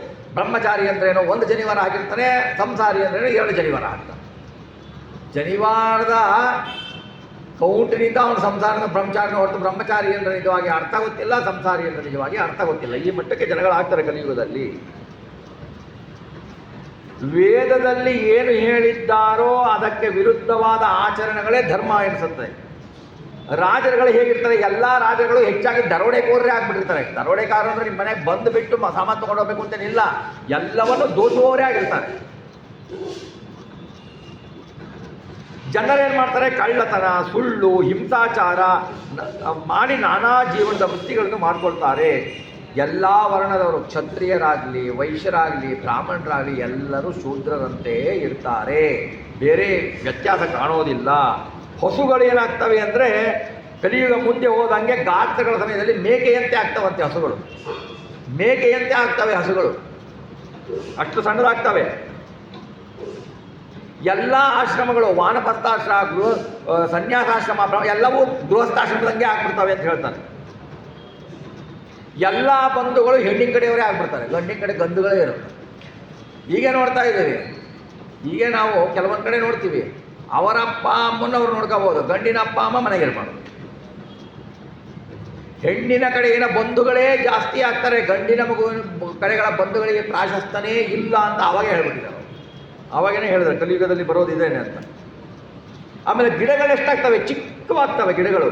ಮರಗಳೇನಾಗ್ತವೆ ಅಂದರೆ ಮುಳ್ಳಿನ ಪೊದೆಗಳಷ್ಟು, ದೊಡ್ಡ ದೊಡ್ಡ ಮರಗಳು ಮುಳ್ಳಿನ ಪೊದೆಗಳಾಗ್ತವೆ. ಮೋಡಗಳೇನಾಗ್ತವೆ ಅಂದರೆ ಮಿಂಚಿನಂತೆ ತೆಳ್ಳಗಿನ ಸೈಜ್ ಆಗ್ತವೆ. ಮನೆಗಳೇನಾಗ್ತವೆ ಅಂದರೆ ಅತಿಥಿ ಸತ್ಕಾರಗಳಿಲ್ಲದೆ ಶೂನ್ಯ ಗ್ರಹ ಮನೆ ಕಟ್ತಾ ಎಲ್ಲಿ ನೋಡಿದ್ರು ಮನೆಯೊಳಗೆ ವಾಸ ಮಾಡೋವನೇ ಅವನೇ ಇಲ್ಲ. ಬೆಳಿಗ್ಗೆ 6 ಗಂಟೆಗೆ ಹೋಗ್ಬಿಟ್ರೆ ರಾತ್ರಿ 12 ಗಂಟೆಗೆ ಬರೋದು, ಮನೆ ಬಾಗಿಲಾಗ್ತಿರೋದು ಅಷ್ಟೇ, ಮನೆ ವಾಸನೇ ಇಲ್ಲ. ನೋಡ್ಲಿಕ್ಕೆ ಎಷ್ಟು ಮನೆ ಯಾವುದು ಇಲ್ಲ, ಮನೆ ವಾಸನೆ ಇಲ್ಲ, ಅತಿಥಿನೇ ಇಲ್ಲ, ಸತ್ಕಾರ. ಇವ್ರ ಮನೆಯಲ್ಲೇ ಇರಲ್ಲ ಅಂದಮೇಲೆ ಅತಿಥಿಯಲ್ಲಿಂದ ಬರಬೇಕು ಅಲ್ವಾ? ಅತಿಥಿನೇ ಬರಲ್ಲ, ಮನೆಯಲ್ಲಿ ಇವರೇ ಇರಲ್ಲ, ಇವರೇ ಅತಿಥಿಗಳು, ಇವ್ರ ಮನೆಯಲ್ಲಿ ಇವರೇ ಅತಿಥಿಗಳು, ಇನ್ನು ಬೇರೆ ಅತಿಥಿಗಳೆಲ್ಲಿ ಬರ್ತಾರೆ? ಅತಿಥಿ ಸತ್ಕಾರ ಎಲ್ಲ ಮನೆ ಇದ್ರೂ ಶೂನ್ಯವಾಗಿರುತ್ತೆ, ಯಾರೂ ವಾಸವಾಗಿರಲ್ಲ ಮರ್ಜನೆಯಲ್ಲಿ ಅಂತ ಹೇಳ್ತಾರೆ. ಹೀಗೆಲ್ಲ ಆದಾಗ ಇತ್ತಂ ಕಲವು ಗತಪ್ರಾಯೇ ಜನೇಶು ಪರಧರ್ಮಸು ಧರ್ಮತ್ರಾಣಾಯ ಸತ್ವೇನ ಭಗವಾನ್ ಅವತರಿಷ್ಯತಿ. ಹೀಗೆ ಕಲಿಯುಗ ನಡೆದು ಕೊನೆಯಾಗ್ತಾ ಇದ್ದಂಗೆ ಜನರೆಲ್ಲರೂ ಬೇರೆ ಧರ್ಮವನ್ನೇ ಆಚರಿಸುತ್ತಿದ್ದಾಗ ಸತ್ವಗುಣದಿಂದ ಧರ್ಮವನ್ನು ಕಾಪಾಡುವುದಕ್ಕಾಗಿ ಭಗವಂತ ಕಲ್ಕಿಯಾಗಿ ಅವತಾರ ಮಾಡ್ತಾನೆ. ಚರಾಚರ ಗುರೋರ್ವಿಷ್ಣೋರೀಶ್ವರಸ್ಯಾಖಿಲಾತ್ಮನಃ ಧರ್ಮತ್ರಾಣಾಯ ಸಾಧೂನಾಂ ಜನ್ಮ ಕರ್ಮಾಪನುತ್ತಯೇ. ಚರಾಚರಗಳಿಗೆ ಒಡೆಯನಾದ ವಿಷ್ಣು ಸರ್ವಶಕ್ತನು, ಸರ್ವೇಶ್ವರ, ಇವನ ಅವತಾರ ದುಷ್ಕರ್ಮವನ್ನು ಕಳೆದು ಧರ್ಮವನ್ನು ಕಾಪಾಡುವುದರಲ್ಲಿರುತ್ತದೆ. ಅವನು ಹುಟ್ಟುತ್ತಾನೆ. ಎಲ್ಲಿ ಅವತಾರ ಮಾಡ್ತಾನೆ ಅಂತ ಹೇಳ್ತಾನೆ. ಶಂಬಲ ಗ್ರಾಮ ಮುಖ್ಯಸ್ಥ ಬ್ರಾಹ್ಮಣಸ್ಯ ಮಹಾತ್ಮನಃ ಭವನೇ ವಿಷ್ಣು ಯಶಸಃ ಕಲ್ಕಿ ಪ್ರಾದುರ್ಭವಿಷ್ಯತಿ. ಶಂಬಲ ಗ್ರಾಮದ ಮುಖಂಡನಾದ ವಿಷ್ಣು ಯಶನೆಂಬ ಬ್ರಾಹ್ಮಣ ಇರ್ತಾನೆ, ಅವನ ಮನೆಯಲ್ಲಿ ವಿಷ್ಣು ಕಲ್ಕಿಯಾಗಿ ಅವತಾರ ಮಾಡ್ತಾನೆ.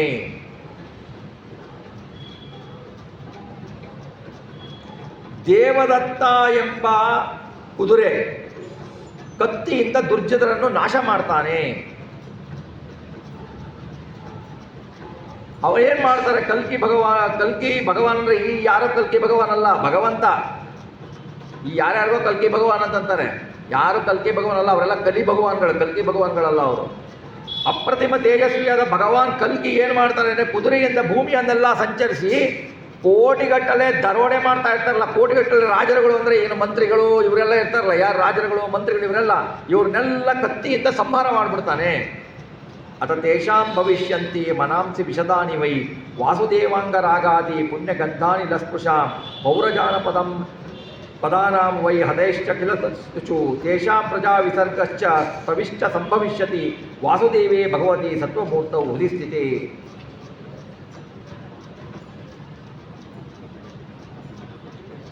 ವಾಸುದೇವ ಮೈಯ ಅಂಗರಾಗದ ಅತ್ಯಂತ ಪುಣ್ಯಗಳ ಸುಗಂಧವನ್ನು ಹೊತ್ತ ಗಾಳಿ ಸ್ಪರ್ಶದಿಂದ ಏನಾಗುತ್ತೆ, ಒಳ್ಳೆ ಜನಗಳು ಏನು ಸ್ವಲ್ಪ ಇರ್ತಾರೆ, ಅವರ ಅಂತಃಕರಣಗಳು ನಿರ್ಮಲವಾಗ್ತವೆ. ಆವಾಗೂ ಸ್ವಲ್ಪ ಒಳ್ಳೆ ಜನ ಇರ್ತಾರೆ, ಅವರು ನಿರ್ಮಲ ಆಗುತ್ತೆ. ಎಲ್ಲ ಅವರು ಸ್ವಭಾವತಃ ಒಳ್ಳೆಯವರಾಗಿದ್ದು ಕೆಟ್ಟವರಾಗ್ಬಿಟ್ಟಿರ್ತಾರೆ. ಅವರು ಭಗವಂತನ ಮೈ ಮೇಲಿನ ಗಂಧದ ಪರಿಮಳವನ್ನು ಗಾಳಿಸಿ ಅವರು ನಿರ್ಮಲರಾಗ್ಬಿಡ್ತಾರೆ. ಎಲ್ಲ ದರೋಡೆಕೋರರು ಹತರಾಗ್ತಾರೆ. ಜನರ ಹುದಿಯಲ್ಲಿ ಭಗವಾನ್ ವಾಸುದೇವ ನೆಲೆದಿರ್ತಾನೆ. ಪುಷ್ಟ ಬಲಿಷ್ಠವಾದ ಸಂತತಿಗಳು ಬೆಳೆಯುತ್ತವೆ. ಭಗವಾನ್ ಕಲ್ಕಿ ಕಲ್ಕಿಯಾಗಿ ಅವತರಿಸಿದಾಗ ಕೃತಯುಗ ಉಂಟಾಗತ್ತೆ. ಈ ಕೃತಯುಗದ ಸಂಧಿಯಲ್ಲಿ ಕಲ್ಕಿಯ ಅವತಾರ, ಕಲಿಯುಗದಲ್ಲಿ ಭಗವಂತನ ಅವತಾರ ಇಲ್ಲ. ಸಂಧಿಯಲ್ಲಿ ಕೃತಯುಗದ ಸಂಧಿಯಲ್ಲಿ ಭಗವಂತನ ಕಲ್ಕಿ, ಮತ್ತೆ ಕೃತಯುಗ ಬರುತ್ತೆ. ಚಂದ್ರ, ಸೂರ್ಯ ಮತ್ತು ಬೃಹಸ್ಪತಿ ಪುಷ್ಯ ನಕ್ಷತ್ರದಲ್ಲಿ ಪ್ರಥಮ ಪಾದದಲ್ಲಿ ಒಂದೇ ರಾಶಿಯಲ್ಲಿ ಏಕಕಾಲದಲ್ಲಿ ಪ್ರವೇಶಿಸಿದಾಗ ಕೃತಯುಗ ಪ್ರಾರಂಭ ಆಗುತ್ತೆ. ಹೇಳ್ತಾರೆ, ಈಗ ಇರುವವರು ಮುಂದೆ ಬರುವವರು ಎಲ್ಲ ರಾಜರುಗಳು ನಿನಗೆ ಸಂಕ್ಷೇಪವಾಗಿ ಹೇಳಿದ್ದೇನೆ ಅಂತ ಹೇಳ್ತಾರೆ. ನಿಮ್ಮ ಜನ್ಮ ಕಾಲದಿಂದ ಆರಂಭಿಸಿ ನಂತರಾಜನ ಪಟ್ಟಾಭಿಷೇಕ ಪರ್ಯಂತ 1115 ವರ್ಷಗಳಾಗುವು ಅಂತ ಹೇಳ್ತಾರೆ. ಆಕಾಶದಲ್ಲಿ ಸಪ್ತರ್ಷಿ ಮಂಡಲ ಉದಯ ಆಗುವಾಗ ಮೊದಲಿಗೆ 2 ನಕ್ಷತ್ರಗಳು ಪುಲುಹ ಕುತುಗಳು ಕಂಡು ಬರ್ತವೆ. ಅವುಗಳ ಮಧ್ಯದಲ್ಲಿ ಅಶ್ವಿನಾದಿಗಳ ಪೈಕಿ 1 ನಕ್ಷತ್ರ ಕಂಡು ಬರುತ್ತೆ ಅಂತ ಹೇಳ್ತಾರೆ. ಸಪ್ತರ್ಷಿಗಳ ಮನುಷ್ಯಮಾನದ 100 ವರ್ಷ ಕಾಲ ಇರ್ತಾರೆ. ಈಗಲೂ ಮಹಾನಕ್ಷತ್ರದಲ್ಲಿ ಇದ್ದಾರೆ ಅಂತ ಹೇಳ್ತಾರೆ. ಭಗವಾನ್ ವಿಷ್ಣು ಶ್ರೀಕೃಷ್ಣ ಎಂಬ ಅಂಶ ಪರಂಧಾಮಕ್ಕೆ ಹೋದ ಬಳಿಕ ಏನಾಗುತ್ತೆ, ಕಲಿಲೋಕವನ್ನು ಪ್ರವೇಶಿಸುತ್ತಾನೆ. ಕಲಿ ಸಾಮಾನ್ಯವಾಗಿ ನೋಡಿದರೆ ಭೀಮಸೇನ ದೇವರು ದುರ್ಯೋಧನರನ್ನು ಯಾವಾಗ ತೊಡೆ ಹೊಡೆದು ಕೆಳಗಾಗಿರೋ ಆವಾಗ ಕಲಿಯುಗ ಆರಂಭವಾಯಿತು, ಕಲಿ ಪ್ರವೇಶ ಆಯಿತು. ಕಲಿ ಪ್ರವೇಶ ಆದರೂ ಕೂಡ ಕೃಷ್ಣ ಪರಮಾತ್ಮ ಇದ್ದಲ್ಲ, ಕಲಿಗೆ ಪ್ರವೇಶ ಇರಲಿಲ್ಲ, ಕಲಿಗೆ ಆಟ ನಡೀತಿರಲಿಲ್ಲ. ಕೃಷ್ಣ ಯಾವಾಗ ತನ್ನ ಅವತಾರವನ್ನು ಹೋಗಿಸಿ ಪರಂಧಾಮಕ್ಕೆ ಹೋದನೋ ಕಲಿ ಲೋಕವನ್ನು ಹೆಚ್ಚು ಪ್ರವೇಶಿಸ್ತಾನೆ, ತನ್ನ ಪರಾಕ್ರಮವನ್ನು ತೋರಿಸ್ತಾನೆ. ದೇವಮಾನದ 1200 ವರ್ಷ ಕಲಿ ಸಂಚರಿಸ್ತಾನೆ. 1200 ವರ್ಷ ದೇವಮಾನದ್ದು ಅಂದರೆ ಮನುಷ್ಯರ 4,32,000 ವರ್ಷಗಳು. ದೇವಮಾನದ 1200 ವರ್ಷ ಅಂದರೆ ಮನುಷ್ಯಮಾನದ 4,32,000 ವರ್ಷಗಳು. ಈಗ 5,000 ವರ್ಷ ಆಗಿದೆ, ಇನ್ನು 4,27,000 ವರ್ಷ ಬಾಕಿ ಇದೆ.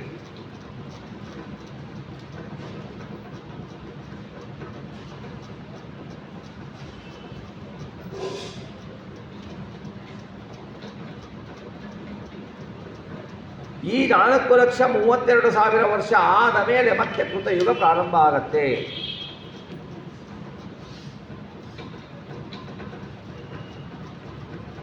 ಭೂಮಿಯಲ್ಲಿ ಕ್ಷತ್ರಿಯ ರಾಜರ ಮನುವಂಶ ಗಣನೆ ಇದೆ. ಇದೇ ರೀತಿ ಪ್ರತಿಯುಗದಲ್ಲಿ ವೈಶ್ಯ, ಶೂದ್ರ, ಬ್ರಾಹ್ಮಣ ವಂಶಗಳನ್ನು ತಿಳಿಬೇಕು ಅಂತ ಹೇಳಿದರು. ಕೇವಲ ಹೆಸರಿನಿಂದಲೇ ಗುರುಸಲಾಗುವವರು ಕಥೆಗಳಲ್ಲಿ ಮಾತ್ರ ಉಳಿದುಕೊಂಡಿದ್ದಾರೆ. ಅವರ ಕೀರ್ತಿ ಮತ್ತು ಪೃಥ್ವಿಯಲ್ಲಿ ಕೇಳಬರ್ತದೆ ಅಂತ ಹೇಳ್ತಾರೆ.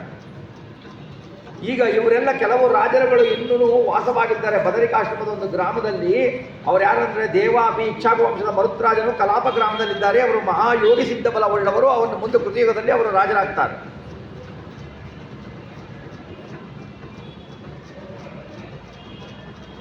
ಕಲಿಯುಗ, ತ್ರೇತಾಯುಗ, ದ್ವಾಪರಯುಗ, ಕೃತಯುಗ, ತ್ರೇತಾಯುಗ, ದ್ವಾಪರಯುಗ, ಕಲಿಯುಗ ಈ 4 ಸೇರಿ ಒಂದು ಚತುರ್ಯುಗ ಎನಿಸುತ್ತದೆ. ಇದೇ ಕ್ರಮದಿಂದ ಭೂಮಿಯಲ್ಲಿ ಜೀವಿಗಳ ಮೇಲೆ ಪ್ರಭಾವ ಬೀರುತ್ತೆ. ಎಲ್ಲ ರಾಜರುಗಳು, ಈ ಕ್ಷತ್ರಿಯ ರಾಜರು ಏನೇನು ರಾಜರು ಹೇಳಿದ್ರು ಅವರೆಲ್ಲ ಭೂಮಿಯ ಮೇಲೆ ಮಮತೆ ಇಟ್ಟು ನಾನು ಮಹಾರಾಜ, ನಾನು ಇಷ್ಟು ಭೂಮಿ ತೆಗೆದುಕೊಂಡೆ ಅಂತ ಹೇಳಿದವರು ಭೂಮಿಯನ್ನು ಬಿಟ್ಟೇ ಮರಣ ಹೊಂತಾರೆ. ಯಾರೂ ಭೂಮಿ ತೊಗೊಂಡು ನಮ್ಮ ರಾಜ್ಯ ತೊಗೊಂಡು ಮರಣ ಹೋಗಲ್ಲ. ಆ ರಾಜ ಚಕ್ರವರ್ತಿ ಅನಿಸಿಕೊಂಡವನು ಶರೀರಕ್ಕೂ ಕೊನೆಯಲ್ಲಿ ಕೃಮಿ, ಮಲ ಮತ್ತು ಭಸ್ಮ ಎಂದೇ ಹೆಸರು ಬರುತ್ತದೆ. ದುಷ್ಟ ರಾಜರು ಕೇವಲ ಸ್ವಾರ್ಥವನ್ನೇ ಚಿಂತಿಸ್ತಾರೆ, ಜೀವಿಗಳಿಗೆ ದ್ರೋಹವನ್ನು ಬಗೆಯುತ್ತಾರೆ. ಇವರೇನು ಮಾಡ್ತಾರೆ, ಈಗೂ ನಡೀತಾ ಇರೋದು ನೋಡಿ. ಹೇಳ್ತಾರೆ, ಕಥಂ ಸೇಯಮಖಂಡ ಭೂ ಪೂರ್ವೈರ್ ಮತ್ಪುರ ಪುರುಷೈರ್ಧುತ ಮತ್ಪುತ್ರಸ್ಯ ಚ ಪುತ್ರಸ್ಯ ಮತ್ಪೂರ್ವ ವಂಶಜಸ್ಯ. ನನ್ನ ವಂಶದ ಪೂರ್ವ ಪುರುಷರು ಆಳಿದ ಖಂಡ ಭೂಮಂಡಲ ಹೇಗೆ ನನ್ನದಾದೀತು ಅಂತ. ನನ್ನ ನಂತರ ನನ್ನ ಮಗ, ಅವನಂತರ ಮೊಮ್ಮಗ, ಅವನಂತರ ವಂಶಜಾತ ಅಧೀನದಲ್ಲೇ ಉಳಿಬೇಕು ಅನ್ನುವುದು ಸ್ವಾರ್ಥ ಚಿಂತನೆ ರಾಜರದ್ದು. ಅಂದರೆ ಈಗಿನ ಮಂತ್ರಿಗಳ ಚಿಂತನೆಯೂ ಅದೇನೇ. ಅದನ್ನೇ ರಾಜರು, ಈಗ ರಾಜರು ಇಲ್ಲ, ರಾಜರ ಸ್ಥಾನದಲ್ಲಿ ಮಂತ್ರಿಗಳಿದ್ದಾರೆ. ಬೆಂಕಿ, ನೀರು, ಮಣ್ಣುಗಳಿಂದ ಪಾರ್ಥಿವ ಶರೀರವನ್ನು ತಾನೇ ಅಂತ ತಿಳಿತಾರೆ, ಭೂಮಿಯನ್ನು ತನ್ನದಂತೆ ಅಂತ ತಿಳಿತಾರೆ. ಕೊನೆಯಲ್ಲಿ ಎರಡನ್ನೂ ಬಿಟ್ಟು ಮರಣವನ್ನೇ ಹೊಂತಾರೆ ಈ ರಾಜರು ಅಂತ ಹೇಳ್ತಾರೆ. ಮುಂದೆ ಭೂಮಿ ಹೇಳುತ್ತೆ, ಆಶ್ಚರ್ಯಕರವಾಗಿ ಭೂಮಿ ಹೇಳುತ್ತೆ. ಭೂಮಿ ಗೀತೆ ಅಂತ. ಭೂಮಿ ವಾಚ ದೃಷ್ಟಾತ್ಮನಿ ಜಯ ವ್ಯಗ್ರಾನ್ ನೃಪಾನ್ ಪಸತಿ ಭೂರಿಯಂ ಅಹೋ ಮಾಂ ವಿಜಿಗೀಷಂತಿ ಮೃತ್ಯೋ ಕ್ರೀಡನಕಾ ನೃಪಾ. ಶ್ರೀ ಶುಕಮುನಿಗಳು ಹೇಳ್ತಾರೆ, ಭೂದೇವಿ ತನ್ನನ್ನು ಗೆದ್ದುಕೊಳ್ಳಲು, ತನ್ನನ್ನು ಗೆಲ್ಲಬೇಕು ಅಂತ ಈ ರಾಜರು ಬಹಳ ಪ್ರಯತ್ನ ಪಡ್ತಾರಲ್ವ. ಆ ಭೂಮಿ ಗೆದ್ದೆ, ಈ ಭೂಮಿ ಗೆದ್ದೆ, ಈ ದೇಶ ಗೆದ್ದೆ, ಆ ದೇಶ ಗೆದ್ದೆ ಅಂತ ರಾಜರನ್ನು ಕಂಡು ಭೂದೇವಿ ನಗ್ತಳಂತೆ. ಏನು ಆಶ್ಚರ್ಯಪ್ಪ, ಮೂಢರು ಹೀಗೆ ಮಾತಾಡ್ತಾ ಇದ್ದಾರೆ. ಸ್ವತಃ ಮೃತ್ಯುವಿನ ಕೈಯಲ್ಲಿ ಆಟದ ಬೊಂಬೆಗಳಾಗಿದ್ದಾರೆ. ತಮ್ಮ ಶರೀರವನ್ನೇ ತಾವು ಉಳಿಸಿಕೊಳ್ಳಾಗೋದಿಲ್ಲ. ನಾನು ಭೂಮಿ ಗೆದ್ದೆ, ನಾನು ಆ ದೇಶ ಗೆದ್ದೆ, ನಾನು ಈ ದೇಶ ಗೆದ್ದೆ ಅಂತ ಹಾರಾಡ್ತಾರೆ ಇವರು. ಈ ನಗುದಂತೆ ಭೂಮಿದೇವಿಯವರು ನೋಡಿಬಿಟ್ಟು. ನೀರಿನ ಗುಳ್ಳೆಯಂತಿರುವ ಶರೀರದಲ್ಲಿ ಇವರು ವಿಶ್ವಾಸ ಹೊಂದಿದ್ದಾರೆ. ಪೂರ್ವಂ ನಿರ್ಜಿತ್ಯ ಷಡ್ವರ್ಗಂ ಜೇಷ್ಯಾಮೋ ರಾಜಮಂತ್ರಿಣಃ ತತಸ್ಸಚಿವ ಪೌರಾಪ್ತ ಕರೀಂದ್ರಾನದ ಕಂಟಕಾನ್. ಮೊದಲಿಗೆ ನಾವು ಒಳಗಿನ ಕಾಮಾದಿ ಹರಿಷಡ್ವರ್ಗಗಳನ್ನು ಗೆಲ್ಲಬೇಕು, ರಾಜ ಮಂತ್ರಿಗಳನ್ನು ಗೆಲ್ಲಬೇಕು, ಬಳಿಕ ಸಹಾಯಕರನ್ನು, ಪೌರರನ್ನು, ಆಪ್ತರನ್ನು, ಗಜಾದಿ ಸೇನೆಗಳನ್ನು ತೆಗೆದುಕೊಂಡು ಹೊರಗಿನ ಶತ್ರುಗಳನ್ನು ನಾಶಗೊಳಿಸಿ ಬಳಿಕ ಸಮುದ್ರದಿಂದ ಸುತ್ತುವರೆದ ಪೃಥ್ವಿಯನ್ನು ಗೆಲ್ಲಬೇಕು ಎಂದು ಆಸೆ ಕಟ್ಟಿಕೊಳ್ಳುತ್ತವರು ಬಳಿಕ ಮೃತ್ಯು ಇರುವುದನ್ನು ಅರಿಯೋದಿಲ್ಲ. ನಾನು ಎಲ್ಲವನ್ನೂ ಗೆಲ್ಲಬೇಕು, ಎಲ್ಲ ಗೆಲ್ಲಬೇಕು, ಸಮುದ್ರದಲ್ಲಿ ಹೋಗಿಬಿಟ್ಟು ಆ ಕಡೆಯೂ ಗೆಲ್ಲಬೇಕು, ನನ್ನ ಒಳಗೂ ಗೆಲ್ಲಬೇಕು ಅಂತುಕೊಳ್ಳದವರು ಕೊನೆಗೆ ಏನು ಮಾಡಿದರೂ ತಮ್ಮ ಮೃತ್ಯುವನ್ನು ಗೆಲ್ಲಲಾಗೋಲ್ಲ.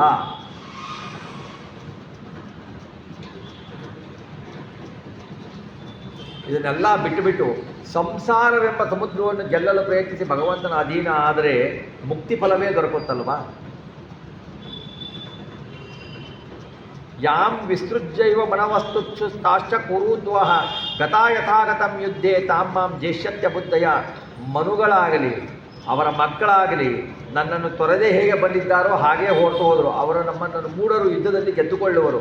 ಮೂಢರು ಯುದ್ಧದಲ್ಲಿ ನಾನು ಗೆದ್ದೆ ಅಂತ ತಿಳ್ಕೊಳ್ತಾರೆ. ಎಲ್ಲರೂ ಹೇಗೆ ಬಂದರೂ ಹಾಗೆ ಹೋಗ್ತಾರೆ. ಮನಸ್ಸಿನಲ್ಲಿ ನಾನು ನನ್ನವರು ಎಂಬ ಮಮತೆಯ ಅಂಧಕಾರದಲ್ಲಿ ಬಿದ್ದ ದುಷ್ಟ ಜನರು ತಂದೆ ಮಕ್ಕಳಿಗೂ ಅಣ್ಣ ತಮ್ಮಂದರಿಗೂ ಕಲಹವಾಗುತ್ತದೆ, ಒಬ್ಬರನ್ನೊಬ್ಬರು ಹೊಡೆದು ಸಾಯಿಸ್ತಾರೆ. ಮಮೈಮೇಯಂ ಮಹೀಕೃಷ್ಣಾನತೆ ಮೂಢೇತಿ ವಾದಿನಃ ವರ್ಧಮಾನ ವಿಚೋಗ್ನಂತಿ ಮ್ರಿಯಂತೆ ಮಕ್ಕುತೆ ನೃಪಾಹ.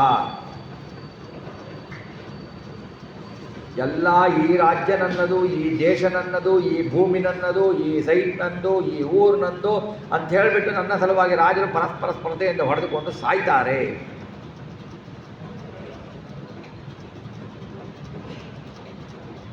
ಹೇಳ್ತಾರೆ ಭೂದೇವಿ ರಾಜರ ಹೆಸರನ್ನು. ಎಂತಿಂಥ ಮಹಾರಾಜರು ಎಲ್ಲ ಭಾಗವತದಲ್ಲಿ ಬಂದವರು. ಪೃಥು, ಪುರೂರವ, ಗಾಧಿ, ಭರತ, ನಹುಷ, ಕಾರ್ತವೀರ್ಯಾರ್ಜುನ, ಮಾಂಧಾತ, ಸಗರ, ಖಟ್ವಾಂಗ, ದುಂದುಮಾರ, ರಘು, ತೃಣಬಿಂದು, ಯಯಾತಿ, ಭಗೀರಥ, ಕುವಲಯಾಶ್ವ, ಕಕುತ್ಸ, ನೈಷಧರಾಜ, ಹಿರಣ್ಯಕಶಿಪು, ರುದ್ರ, ರಾವಣ, ನಮುಚಿ, ಶಂಬರ, ನರಕಾಸುರ, ಹಿರಣ್ಯಾಕ್ಷ ಮುಂತಾದವರು ಯಾರಿಗೂ ಸೋಲದೆ ಎಲ್ಲವನ್ನೂ ಗೆದ್ದವರು. ಆಮೇಲೆ ಮಮತಾ ಮಯ್ಯ ಮರ್ತ್ಯಾಯಾಮ್ ಕ್ವತ್ವೋಚ್ಚೈರ್ ಮರ್ತ್ಯಧರ್ಮಿಣ ಕಥಾವಶೇಷ ಕಾಲೇನ ಹಿ ಅಕೃತಾರ್ಥ ಕೃತಃ. ಎಲ್ಲರೂ ಏನು ಮಾಡ್ತಾರೆ? ಮೃತ್ಯುವಿಗೆ ವಶರಾಗುವ ತಾವು ಮರಣವಿಲ್ಲದ ನನ್ನಲ್ಲಿ ಬಹಳ ಮಮತೆಯನ್ನು ಇಟ್ಕೊಂಡು ಯಾವ ಪುರುಷಾರ್ಥವನ್ನು ಸಾಧಿಸಿಕೊಳ್ಳದೆ ಮರಣ ಹೊಂದಿವೆ. ಎಲ್ಲ ರಾಜರು ಶರೀರ ತ್ಯಾಗ ಮಾಡಿದವರೇ. ಇದರಲ್ಲಿ ಎಲ್ಲ ರಾಜರುಗಳ ಹೆಸರು ಹೇಳ್ತಾರಲ್ಲ, ಇವರೆಲ್ಲ ಎಲ್ಲರೂ ಪಾಪಿಷ್ಟ್ರಲ್ಲ. ಪೃಥುರಾಜ ಆಗಲಿ, ತೃಣಬಿಂದು ಆಗಲಿ, ಶರ್ಯಾತಿ ಆಗಲಿ, ಭಗೀರಥ ಆಗಲಿ, ಇವರೆಲ್ಲ ಒಳ್ಳೆಯ ರಾಜರುಗಳು. ಅದಕ್ಕೆ ಮುಂದೆ ಹೇಳ್ತಾರೆ, ಈ ರಾಜರುಗಳು ಏನು ಹೇಳಿದನಲ್ಲ, ಇವರಲ್ಲಿ ಹೆಚ್ಚಿನವರು ಮಹಾತ್ಮರು, ಲೋಕದಲ್ಲಿ ಯಶಸ್ಸನ್ನು ಹಬ್ಬಿಸಿ ಪರಲೋಕಕ್ಕೆ ಹೋಗ್ತಾರೆ. ಅವರ ಬಗ್ಗೆ ಭೂಮಿದೇವಿ ಹೇಳಿದ್ದು ಮಾತಿನ ಭಂಗಿಗಳಷ್ಟೇ. ಅಂದರೆ ಆ ಥರ ಬದುಕು ಬಿಟ್ಟು ಹೋದರೆ ಭಗವಂತನ ಪಾದ ಸಿಗತ್ತೆ ಅಂತ. ಅದನ್ನೆಲ್ಲ ಕೇಳಿಬಿಟ್ಟು ರಾಜರು ಹೇಗಿರಬೇಕು ಅನ್ನೋದನ್ನು ತಿಳ್ಕೊಳ್ಬೇಕು ಅಂತ ಭೂದೇವಿ ಹೇಳ್ತಾರೆ. ಕಲಿದೋಷ ಪರಿಹಾರ ಹೇಗೆ ಅಂತ ಮುಂದೆ ಕ್ವಶನ್. ರಾಜ ಉವಾಚ ಕೇನೋಪಾಯೇನ ಭಗವಾನ್ ಕಲೇರ್ದೋಷಾನ್ ಕಲವು ಜನಾ ವಿರಮಿಷ್ಯಂತ್ಯುಪಚಿತ್ತಾಸ್ನೇ ಬ್ರೂಯಿ ಯಥಾ ಮುನೇ. ಕಲಿಯುಗದಲ್ಲಿ ಹೆಚ್ಚಿನ ಕಲಿದೋಷಗಳನ್ನು ಜನರು ಯಾವ ಸಾಧನದಿಂದ ಪರಿಹರಿಸಿಕೊಳ್ಳಬಹುದು ಹೇಳಿ ಅಂತ ಪರೀಕ್ಷಿತ ರಾಜ ಶುಕ ಮಹರ್ಷಿಗಳಿಗೆ ಕೇಳ್ತಾನೆ. ಯುಗ ಪರಿಮಾಣವನ್ನು, ಪ್ರಳಯಕಾಲ, ಸೃಷ್ಟಿಕಾಲ ಪರಿಮಾಣಗಳನ್ನು, ಸರ್ವಚೇಷ್ಟಕ ಕಾಲಸ್ವರೂಪಿಯಾದ ಮಹಾವಿಷ್ಣುವಿನ ಪ್ರಭಾವವನ್ನು ಹೇಳ್ರಿ ಅಂತ ಶುಕ ಋಷಿಗಳು ಹೇಳ್ತಾರೆ. ಕೃತೆ ಪ್ರವರ್ತತೆ ಧರ್ಮಶ್ಚತುಷ್ಪಾತ್ ತಜ್ಜನೈರ್ಧೃತಃ ಸತ್ಯಂ ದಯಾ ತಪೋ ದಾನಂ ಇತಿ ಪಾದಾವಿಭೋರ್ನೃಪ. ಪ್ರಭು ಸ್ವರೂಪ ಧರ್ಮಕ್ಕೆ ಸತ್ಯ, ದಯೆ, ತಪಸ್ಸು, ದಾನ ಎಂಬ 4 ಪಾದಗಳಿರ್ತವೆ. ಕೃತಯುಗದಲ್ಲಿ 4 ಪಾದಗಳು ಇಟ್ಕೊಂಡು ಅದರಿಂದ 4 ಪಾದಗಳಿಂದ ಧರ್ಮ ಕೃತಯುಗದಲ್ಲಿ ಪ್ರವೃತ್ತಿ ಮಾಡ್ತದೆ.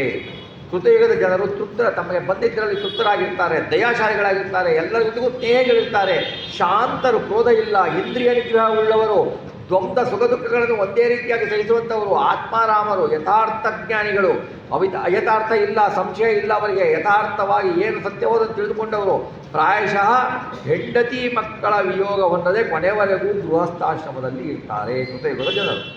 ತ್ರೇತಾಯುಗದಲ್ಲಿ ಅಸತ್ಯ, ಹಿಂಸೆ, ಅತೃಪ್ತಿ, ಕಲಹಗಳಿಂದ ಧರ್ಮಪಾಠದಲ್ಲಿ ಕಾಲು ಭಾಗ ನಾಶ ಆಗತ್ತೆ ತ್ರೇತಾಯುಗದಲ್ಲಿ.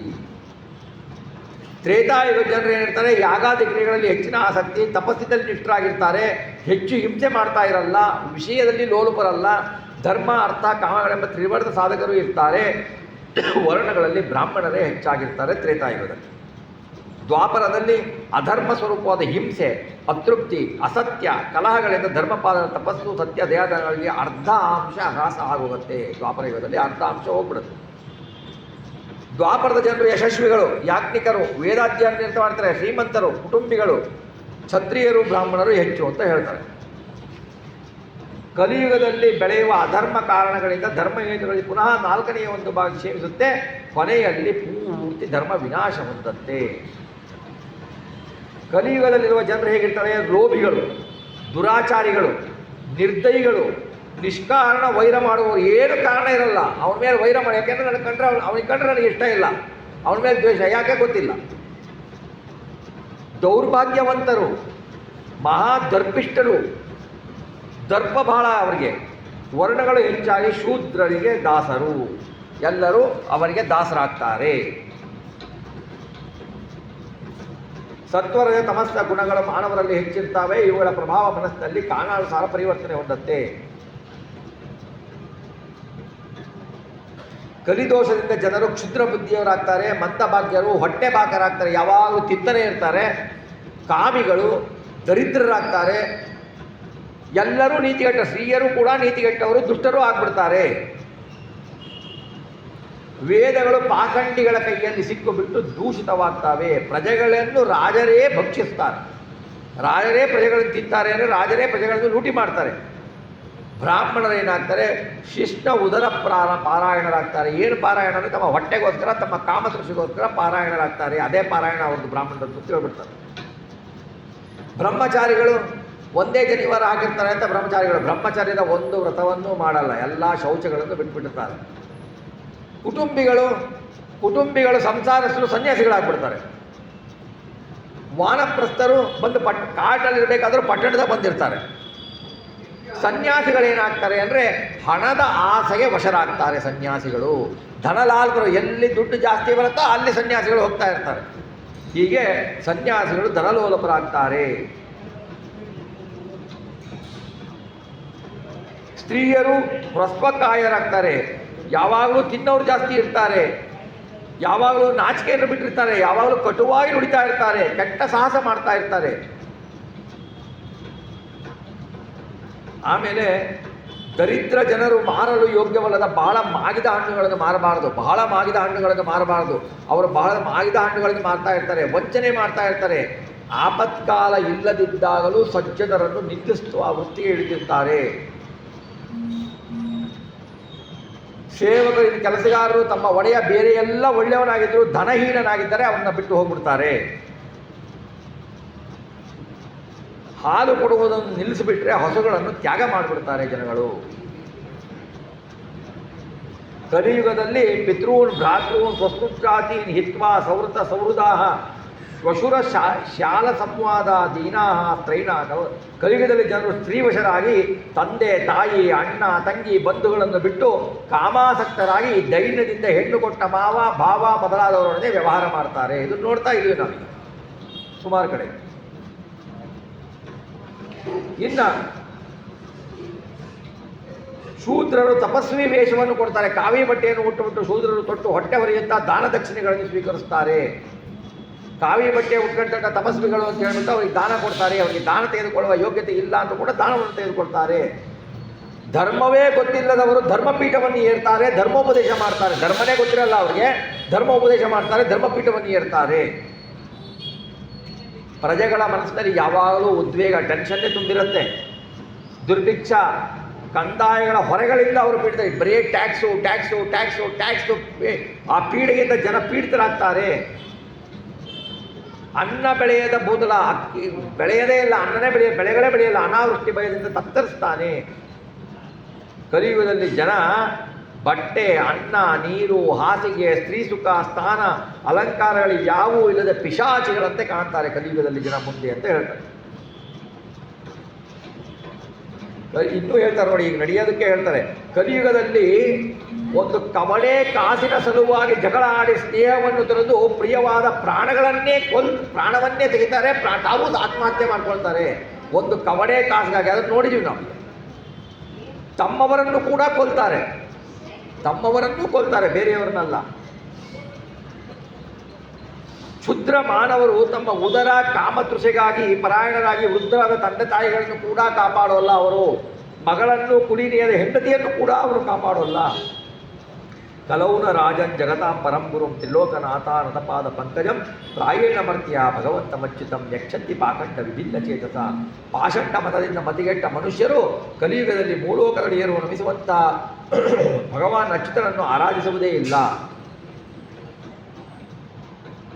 ಮರಣಕಾಲದಲ್ಲಿ, ರೋಗದಿಂದ ಬಳಲುವ ಕಾಲದಲ್ಲಿ, ಬೀಳುವಾಗ, ಮಲಗುವಾಗಲೂ, ಏಳುವಾಗಲೂ, ಕುಳಿತು ಮಾತಾಡುತ್ತಲೇ, ಮನೆಯೊಳು ಕೆಲಸಗಳ ಮಾಡುತ್ತಲೇ, ಮೈದೊಳೆವಾಗ ಮೆರೆವಾಗ, ಕಲುಷದೂರ್ಣ ನೆನೆವಟಾವಲೆ ಅಂತ ಹರಿಕಥಾಮೃತದಲ್ಲಿ ದಾಸರ ಏನು ಹೇಳಿದ್ದಾರೆ? ಯಾರ ನಾಮವನ್ನು ಉಚ್ಚರಿಸ್ತಾ ಕರ್ಮದ ಬಂಧನದಿಂದ ಬಿಡುಗಡೆ ಆಗಬೇಕು, ಅವನ ನಾಮವನ್ನು, ಅಚ್ಯುತನ ನಾಮವನ್ನು ಆರಾಧಿಸೋದೇ ಇಲ್ಲ.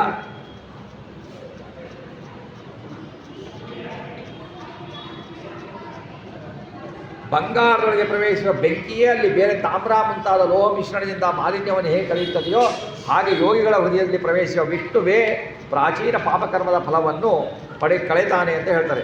ವಿದ್ಯಾತಪ ಪ್ರಾಣ ನಿರೋಧ ಮೈತ್ರಿ ತೀರ್ಥಾಭಿಷೇಕ ವ್ರತದಾನ ಜಾಪ್ಯೈ ನಾತ್ಯಂತ ಶುದ್ಧಿಂ ಲಭತೆಂತರಾತ್ಮ ಯಥಾ ಉದಿಸ್ತೆ ಭಗವತ್ಯನಂತೆ. ಭಗವಂತ ಅನಂತ ಹೃದಯದಲ್ಲಿ ಬಂದುಕೊಡ್ತಾ ಅಂದರೆ ಅಂತಃಕರಣ ಎಂಬ ಅತ್ಯಂತ ಶುದ್ಧಿಯನ್ನು ಪಡೆಯುತ್ತದೆ. ಅಷ್ಟು ಶುದ್ಧಿಯನ್ನು ವಿದ್ಯೆ, ತಪಸ್ಸು ಮುಂತಾದವುಗಳಿಂದ ಪಡೆಯಲಾಗೋದಿಲ್ಲ. ಆದ್ದರಿಂದ ಮರಣಕಾಲದಲ್ಲಿ ಏಕಾಗ್ರ ಚಿತ್ತನಿಂದ ಸರ್ವ ಪ್ರಯತ್ನದಿಂದ ಕೇಶವನನ್ನು ಹೃದಯದಲ್ಲಿ ಧ್ಯಾನಿಸಲು ನಿಲ್ಲಿಸಿಕೊಳ್ಳಲು ಕಲಿತುಕೊಂಡು ಅದರಿಂದ ಪರಗತಿಯನ್ನು ಪಡೆಯಬೇಕು.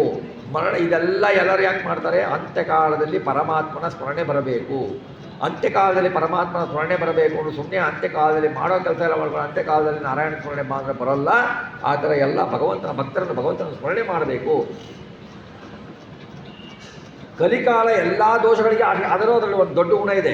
ಕಲಿಕಾಲದಲ್ಲಿ ಶ್ರೀಕೃಷ್ಣ ಕೇವಲ ನಾಮ ಸಂಕೀರ್ತನೆಯಿಂದಲೇ ಭಕ್ತರಿಗೆ ಒಲಿತಾನೆ. ವಿಷಯಾಸಕ್ತಿಯಿಂದ ಮುಕ್ತನಾಗಿ ಪರಮಾತ್ಮನನ್ನು ಹೊಂದಬಹುದು. ಬೇರೆ ಯುಗದಲ್ಲಿ ಹಾಗಿಲ್ಲ.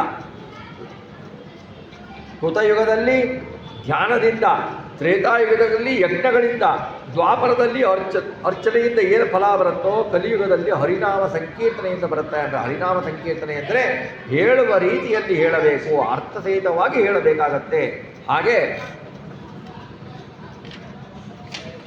ಮಾಡಬೇಕು ಅಂತ ಹೇಳ್ತಾರೆ. ಮುಂದೆ ಪ್ರಳಯದ ಬಗ್ಗೆ ಶುಕಮುನಿಗಳು ಹೇಳ್ತಾರೆ. ಪ್ರಳಯ ಹೇಗಾಗತ್ತೆ? ಪ್ರಳಯದಲ್ಲಿ 4 ಬಗೆಯ ಪ್ರಳಯ. ಕಾಲಸ್ಥೆ ಪರಮಾಣು ವಿಪಾರ ಪರಾರ್ಧ ವಧಿನೃಪ ಕಥಿತೋ ಯುಗಮಾನಾಂ ಚ ವೃಣು ಕಲ್ಪಲಯಾವತಃ. ದ್ವಿಪರಾರ್ಧ ಪರ್ಯಂತ ಎಲ್ಲ ಕಾಲಗಳ ಸ್ವರೂಪವನ್ನು, ಚತುರ್ಯುಗ ಪ್ರಮಾಣವನ್ನು ನಿನಗೆ ಹೇಳಿದ್ದೇನೆ ಹಿಂದೆನೇ. ಇನ್ನು ಮುಂದೆ ಕಾಲ ಪ್ರವಾಹದ ಸೃಷ್ಟಿ ಲಯಗಳನ್ನು ಹೇಳ್ತೇನೆ ಕೇಳು ಅಂತ ಹೇಳ್ತಾರೆ. 1,000 ಬಾರಿ ಚತುರ್ಯುಗಗಳು ಉರುಳಿದರೆ, ಕೃತಯುಗ, ತ್ರೇತಾಯುಗ, ದ್ವಾಪರಯುಗ, ಕಲಿಯುಗ, 1,000 ಬಾರಿ ಚತುರ್ಯುಗಗಳು ಉರುಳಿದರೆ ಆಗ ಬ್ರಹ್ಮನ ಮಾನದಲ್ಲಿ 1 ದಿನ. ಅಂದರೆ ದಿನ ಅಂದರೆ ಒಂದು ದಿವಸ ಪೂರ್ತಿ ಅಲ್ಲ, ಒಂದು ಹಗಲು. 1000 ಬಾರಿ ಚತುರ್ಯುಗಗಳು ಉರುಳಿದರೆ ಬ್ರಹ್ಮನ ಒಂದು ಹಗಲು. ಅದರಲ್ಲಿ 14 ಮನ್ವಂತರಗಳಾಗ್ತವೆ. 14 ಮನ್ವಂತರಗಳಾಗ್ತವೆ. ಅವನ ದಿನದ ಹಗಲಿನ ಕಲ್ಪದ ಕೊನೆಯಲ್ಲಿ ದೈನಂದಿನ ಪ್ರಳಯ ಇದೆ. ಈ ಪ್ರಳಯವು ದಿನಕಲ್ಪದಷ್ಟೇ ದೀರ್ಘವಾಗಿದೆ. ಇದು ಬ್ರಹ್ಮದೇವರ ರಾತ್ರಿ ಎನ್ನುತ್ತಾರೆ. ರಾತ್ರಿ ಪ್ರಳಯ, ಬ್ರಹ್ಮದೇವರ ರಾತ್ರಿ ಪ್ರಳಯ. ಹಾಗಾಗಿ ಈ ಪ್ರಳಯದಲ್ಲಿ 3 ಲೋಕಗಳು ಕೂಡ ನಾಶ ಹೊಂದುತ್ತವೆ. ಇದು ದಿನ ಪ್ರಳಯ. ಈ ದೈನಂದಿನ ಪ್ರಳಯ ಏನಂತಾರೆ? ಇದಕ್ಕೆ ನೈಮಿತ್ತಿಕ ಲಯ ಅಂತಾರೆ. ಈ ಲಯದಲ್ಲಿ ಭಗವಂತ ಏನು ಮಾಡ್ತಾರೆ? 3 ಲೋಕಗಳನ್ನು ತನ್ನ ಉದರದಲ್ಲಿರಿಸಿಕೊಂಡು ಸೃಷ್ಟಿಕರ್ತನಾದ ಶೇಷಶಾಹಿಯಾದ ನಾರಾಯಣನ ನಾಭಿಕಮಲದಲ್ಲಿ ಬ್ರಹ್ಮನು ಮಲಗ್ತಾನೆ. ಈ ನೈಮಿತ್ತಿಕ ಲಯದಲ್ಲಿ ದ್ವಿಪರಾರ್ಧೆ ಪ್ರತಿಕ್ರಾಂತೆ ಬ್ರಹ್ಮಣ ಪರಮೇಷ್ಠಿನಃ ತದಾ ಪ್ರಕೃತಿಯ ಸಪ್ತ ಕಲ್ಗಂತೆ ಪ್ರಳಯಾಮಯಾವೈ. ಬ್ರಹ್ಮನ ದ್ವಿಪರಾರ್ಧ ರೂಪವಾದ ಆಯುಷ್ ನೀಡಿದಾಗ ಮಹತ್ತತ್ವ, ಅಹಂಕಾರ ತತ್ವ, ಪಂಚಭೂತಗಳಿಂದ 7 ಪ್ರಕೃತಿಗಳು ನಾಶ ಹೊಂದುತ್ತವೆ. ಅದರಿಂದ ಈ ಲಯವು ಪ್ರಾಕೃತಿಕ ಲಯ ಎನಿಸಿಕೊಳ್ಳುತ್ತೆ. ಈ ಲಯದಲ್ಲಿ ವಿನಾಶ ಸಮೀಪಿಸಿದಾಗ ಚತುರ್ವಿಧ 24 ತತ್ವಗಳು ಸೇರಿ ಉಂಟಾಗುವ ಬ್ರಹ್ಮಾಂಡ ಲಯ ಹೊಂದತ್ತೆ. ಈ ಪ್ರಾಕೃತಿಕ ಲಯದಲ್ಲಿ ಈ ಪ್ರಳಯ ಹೇಗಿರುತ್ತೆ ಅಂತ ಹೇಳ್ತಾರೆ ನೋಡಿ. ಪರ್ಜನ್ಯ ಶತವರ್ಷಾಣಿ ಭೂಮೌ ರಾಜನ್ನ ವರ್ಷತಿ ತದಾ ನಿರನ್ನೇಹಿ ಅನ್ಯೋನ್ಯಂ ಭಕ್ಷ್ಯಮಾಣ ಕುದಾರ್ಧಿತ ಕ್ಷಯಂ ಯಾಸ್ಯಂತಿ ಶನಕೈ ಕಾಲೇನೋಪದ್ರುತ ಪ್ರಜಾ. ಈ ಮಹಾಪ್ರಳಯ ಸಮೀಪಿಸಿದಾಗ ಮೊದಲಿಗೆ 100 ವರ್ಷಗಳ ಕಾಲ ಭೂಮಿಯಲ್ಲಿ ಮಳೆ ಬರೋದಿಲ್ಲ. 100 ವರ್ಷಗಳ ಕಾಲ ಮೋಡವು ಭೂಮಿಯ ಮೇಲೆ ಮಳೆ ಸುರಿಸುವುದಿಲ್ಲ. ಆಗ ಅನ್ನ ಇಲ್ಲದೆ ಜೀವಿಗಳು ಹಸಿವು ತಾಳಲಾರದೆ ಅವರೇ ಒಬ್ಬರೊಬ್ಬರನ್ನು ತಿಂದು ಬಿಡ್ತಾರೆ. ಈ ಕಾಲಬಲದಿಂದ ಕ್ರಮೇಣ ಎಲ್ಲವೂ ನಾಶ ಆಗತ್ತೆ. ಸಾಮುದ್ರಂ ದೈವಿಕಂ ಭೌಮಂ ರಸಂ ಸಾಮರ್ಥಕೋ ರವಿ ರಶ್ಮಿ ಪಿಪತೆ ಘೋರೈ ಸರ್ವಂ ದೈವ ಮುಚ್ಚಿತಿ. ಪ್ರಳಯ ಕಾಲದ ಸಾಮರ್ಥಕ ಸೂರ್ಯ ಏನು ಮಾಡ್ತಾನೆ, ಪ್ರಖರವಾಗಿ ಬೆಳಕು ಕೊಟ್ಟು ಸಮುದ್ರದ ಜಲರಸವನ್ನೆಲ್ಲ ಹೀರ್ತಾನೆ. ಪ್ರಾಣಿ ಶರೀರದ ವೀರ್ಯರಸವನ್ನು ಹೀರ್ತಾನೆ. ಭೂಮಿಯ ಷಡ್ರಸವನ್ನು ಭೀಕರ ಬಿಸಿಲಿನಿಂದ ಪೂರ್ತಿ ಒಣಗಿಸಿಬಿಡ್ತಾನೆ. ಸ್ವಲ್ಪವೂ ಉಳಿಸುವುದಿಲ್ಲ. ಮತ್ತೆ ಮೋಡಗಳು ಮಳೆಯಿಂದ ನೀರನ್ನು ಸುರಿಸೋದಿಲ್ಲ. ತದ ಸಾಮರ್ಥಕೋ ವನ್ನಿ ಸಂಕರ್ಷಣ ಮುಖೋತ್ಥಿತ ದಹತ್ಯನಿಲವೇ ಗೋತ್ತ ಶೂನ್ಯಾನ್ ಭೂದ್ವರಾನತ. ಬಳಿಕ ಏನು ಮಾಡ್ತಾರೆ, ಹೀಗೆ ಸಾಮರ್ಥಕ ಅಗ್ನಿ ಸಂಕರ್ಷಣ ಮುಖದಿಂದ ಹೊರಟು ಗಾಳಿಯ ವೇಗದ ಭುಗಿಲೆದ್ದು ಬಹುಶೂನ್ಯವಾದ ಪಾತಾಳ ಲೋಕವೆಲ್ಲವನ್ನೂ ಸುಡುತ್ತೆ. ಮೇಲೆ ಪ್ರಳಯ ಸೂರ್ಯ, ಕೆಳಗೆ ಪ್ರಳಯಾಗ್ನಿಗಳು. ಬ್ರಹ್ಮಾಂಡ ಸುಟ್ಟು ಉರಿಯುವ ಬೆರಣಿಯ ಅಂದರೆ ಕುರುಳು ಅಂತಾರಲ್ಲ, ಬೆರಣಿಯ ಉಂಡೆಯಂತೆ ಹೊಳಿತದೆ ಬ್ರಹ್ಮಾಂಡ. ಇದಾದ ಬಳಿಕ 100 ವರ್ಷ ಚಂಡಮಾರುತ ಬೀಸ್ತದೆ. 100 ವರ್ಷ ಚಂಡಮಾರುತ ಬೀಸ್ತದೆ. ಆಕಾಶ ಬರೀ ಧೂಳಿಂದ ತುಂಬ. ನಮ್ಮ ಟಿ ವಿನಲ್ಲಿ ಹೇಳೋ ಮಹಾಪ್ರಳಯ ಯಾವ ಪ್ರಳಯ ಅಲ್ಲ ರೀ ಅವು. ಅವು ದಿವಸ ನಡೆಯೋ ಪ್ರಳಯ. ಬ್ರಹ್ಮನ ದಿನ ಪ್ರಳಯವೇ ಹೀಗಿರ್ಬೇಕಾದ್ರೆ ಇನ್ನು ಪೂರ್ತಿ ಪ್ರಳಯ ಎಲ್ಲಿರುತ್ತೆ? ಇದೆಲ್ಲ ಆದಮೇಲೆ ಒಂದು 100 ವರ್ಷ ಮೋಡದ ಗುಂಪುಗಳು ರಭಸದ ಧ್ವನಿಯಿಂದ ಗುಡುಕ್ತವೆ, ನೀರು ಸುರಿಸ್ತವೆ. ಒಂದು ಆನೆಯ ಸೊಂಟಳಿನ ಗಾತ್ರದ ಹನಿಗಳಂತೆ ಮಳೆ ಹನಿಗಳು ಬರ್ತವೆ. 100 ವರ್ಷ ಮಳೆ. ಬ್ರಹ್ಮಾಂಡದ ಒಳಗೆ ಎಲ್ಲೇನೂ ಜಲಮಯ ತುಂಬಿಡುತ್ತೆ. ಲಯದಲ್ಲಿ ಪೃಥ್ವಿ ಗಂಧಗುಣವನ್ನು ಬಾಯ ಜಲಾವರಣ ತನ್ನೊಳಗೆ ಒಂದೊಂದರೊಳಗೆ ಸೇರ್ತಾ ಹೋಗುತ್ತೆ. ಪೃಥ್ವಿ ಜಲಾವರಣದಲ್ಲಿ ಲಯ ಹೊಂದತ್ತೆ, ಜಲ ಅಗ್ನಿಯಲ್ಲಿ ಲಯ ಹೊಂದತ್ತೆ, ರಸಾಯನದ ಜಲ ಅಗ್ನಿಯಲ್ಲಿ ಲಯ ಹೊಂದತ್ತೆ, ಅಗ್ನಿ ವಾಯುವಿನಲ್ಲಿ ಲಯ ಹೊಂದತ್ತೆ, ವಾಯು ಆವರಣದಲ್ಲಿ ಲಯ ಹೊಂದತ್ತೆ. ವಾಯುವಿನ ಸ್ಪರ್ಶ ಗುಣವನ್ನು ಆಕಾಶ ಆವರಣ ಸೆಳೆದುಕೊಳ್ಳುತ್ತೆ. ಹೀಗೆ ಲಯವನ್ನು ವರ್ಣಿಸ್ತಾರೆ. ತೈಜಸವಾದ ಇಂದ್ರಿಯಗಳು ತೈಜಸ ಅಹಂಕಾರದಲ್ಲಿ ಆಗುತ್ತೆ. ವೈಕಾರಿಕರಾದ ದೇವತೆಗಳು, ಅಹಂಕಾರಿಕ ದೇವತೆಗಳು ವೈಕಾರಿಕ ಅಹಂಕಾರದಲ್ಲಿಯೂ ತಮ್ಮ ಗುಣಗಳೊಂದಿಗೆ ಲಯ ಹೊಂದುತ್ತಾರೆ. ಈ ಮೂಲ ಪ್ರಕೃತಿಗೆ ಕ್ಷಣ, ಲವ ಮುಂತಾದ ಯಾವುದೇ ಕಾಲದಿಂದ ಪರಿಣಾಮಾದಿ ಧರ್ಮಗಳು ಉಂಟಾಗೋದಿಲ್ಲ. ಅದು ಅನಾದಿ, ಅನಂತ, ಅವ್ಯಕ್ತ, ನಿತ್ಯ, ಮೂಲ ಕಾರಣ, ಅವ್ಯಯ ಅಂತ ಹೇಳ್ತಾರೆ.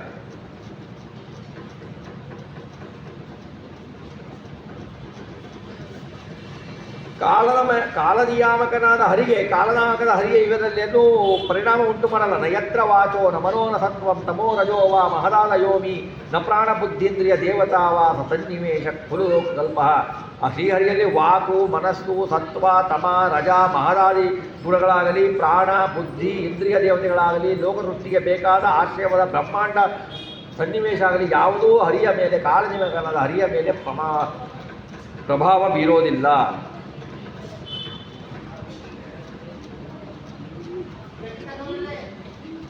ಈ ಕಾಲನಾಮಕವಾದ ಪರಮಾತ್ಮನೇ ಸ್ವತಂತ್ರ ವಸ್ತು. ಎಲ್ಲರೂ ಇವನ ಅಧೀನ. ಪರಮಾತ್ಮನ ಈ ಪ್ರಳಯ ಕಾಲದಲ್ಲಿ ಬ್ರಹ್ಮ ಸರಸ್ವತಿಯರಿಗೂ ಕಾಲನಾಮಕ ಪರಮಾತ್ಮನಿಂದ ಲಯಾಗಿದೆ. ಅವರ ಜೀವಾವಧಿ ಕೊನೆಗೊಳ್ಳುತ್ತೆ, ಜೀವದ ಅವಧಿ ಕೊನೆಗೊಳ್ಳುತ್ತೆ. ಅವರು ಆತನ ಅಧೀನರಾಗ್ತಾರೆ. ಅವರ ಅಧೀನರಿರುವ ಪೃಥ್ವಿ ಮುಂತಾದ ಲೋಕತೆಗೆ ಲಯ ಹೊಂದ್ತವೆ. ಆದರೆ ಪರಮಾತ್ಮ ಮಾತ್ರ ಒಬ್ಬನೇ ಸ್ವತಂತ್ರ. ಅವನು ಅಸ್ವತಂತ್ರವಾದ ವಸ್ತು ಈ ಪ್ರಪಂಚ. ಅದು ಅವನ ಅನುಗ್ರಹ ಇರುವವಾಗೇ ಇರುತ್ತೆ, ಇಲ್ಲದಾಗ ಇಲ್ಲ. ಅದಕ್ಕೆ ಅವನೇ ಆಶ್ರಯ. ಅವನಂತೆ ಕೇವಲ ಜ್ಞಾನ ಸ್ವರೂಪಳಾದವಳು ಮಹಾಮಾತೆ ಲಕ್ಷ್ಮೀದೇವಿ ಬುದ್ಧಿ ಎನಿಸ್ತಾಳೆ. ವೇದಗಳಿಗೆ ಮತ್ತು ಇಂದ್ರಿಯಗಳಿಗೆ ದೇವಿಯ ಗೋಚರ ದಿವ್ಯ ಸೌಂದರ್ಯಾದಿ ಗುಣಕಾರದಿಂದ ಆಕೆ ಸದಾ ಹೊಳೆಯುತ್ತಿರ್ತಾಳೆ. ಭಗವಂತನ ಬುದ್ಧಿಯಲ್ಲಿ ಭಗವಂತ ಅವಳಲ್ಲಿ ಸದಾ ಹೊಳೆಯುತ್ತಿರ್ತಾನೆ. ಹೀಗೆಲ್ಲ ಇರಬೇಕಾದ್ರೆ ಎಲ್ಲರೂ ಭಗವಂತನ ಅಧೀನ ಅಂತ ಹೇಳುವುದು ಏನು ಹೆಚ್ಚು ಅಂತ ಕೇಳ್ತಾರೆ.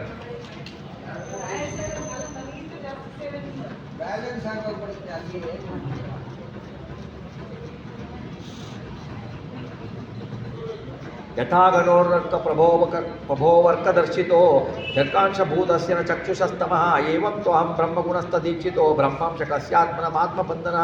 ಮೋಡ ಆಕಾಶದಲ್ಲಿ ಸೂರ್ಯನಿಂದ ಹುಟ್ಟಿ ಸೂರ್ಯನ ಬೆಳಕಿನಲ್ಲಿ ಗೋಚರವಾಗುತ್ತೆ.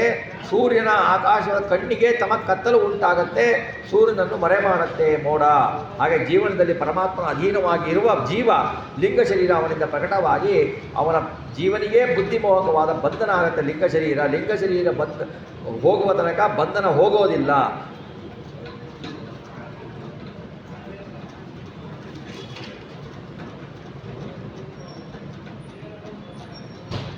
ಆಮೇಲೆ ಯದೈವ ಮೇದೇನ ವಿವೇಕ ಹೇತಿನ ಮಾಯಾಮಯ ಅಹಂಕಾರನಾತ್ಮಕ ಬಂಧನ ಚಿತ್ವಾಚ್ಯುತಾತ್ಮನ ಭವೋ ತಿಷ್ಠತೆ ತಮಾಹು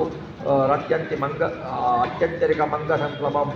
ಅಂದರೆ ಈ ಜೀವ ಈ ವಿವೇಕ ಜ್ಞಾನವೆಂಬ ಶಸ್ತ್ರದಿಂದ ಹರಿ ಇಚ್ಛಾಧೀನಾದ ಲಿಂಗ ಶರೀರ ಏನಿದೆ ಅದರ ಬಂಧನವನ್ನು ಕತ್ತರಿಸಿಕೊಂಡು ಅಸಂಪ್ರಜ್ಞಾತ ಸಮಾಧಿಯಲ್ಲಿ ಅಚ್ಯುತನ ಸ್ವರೂಪವನ್ನು ಕಲಿಸ್ಕೊಳ್ತಾನೆ. ಇದೇ ಆತ್ಯಂತಿಕ ಪ್ರಳಯ ಅಂತ. ಲಿಂಗ ಶರೀರವನ್ನು ಭಂಗ ಮಾಡಿಕೊಳ್ಳುವುದೇ ಆತ್ಯಂತಿಕ ಪ್ರಳಯ ಅಂತ ಹೇಳಿ ಶಾಸ್ತ್ರ ಹೇಳುತ್ತೆ. ಬ್ರಹ್ಮಾದಿ ಸಕಲ ಚೇತನರಿಗೆ ಅಚೇತನರಿಗೆ ಜನ್ಮಲಯಗಳಿವೆ ಅಂತ ಹೇಳುತ್ತೆ.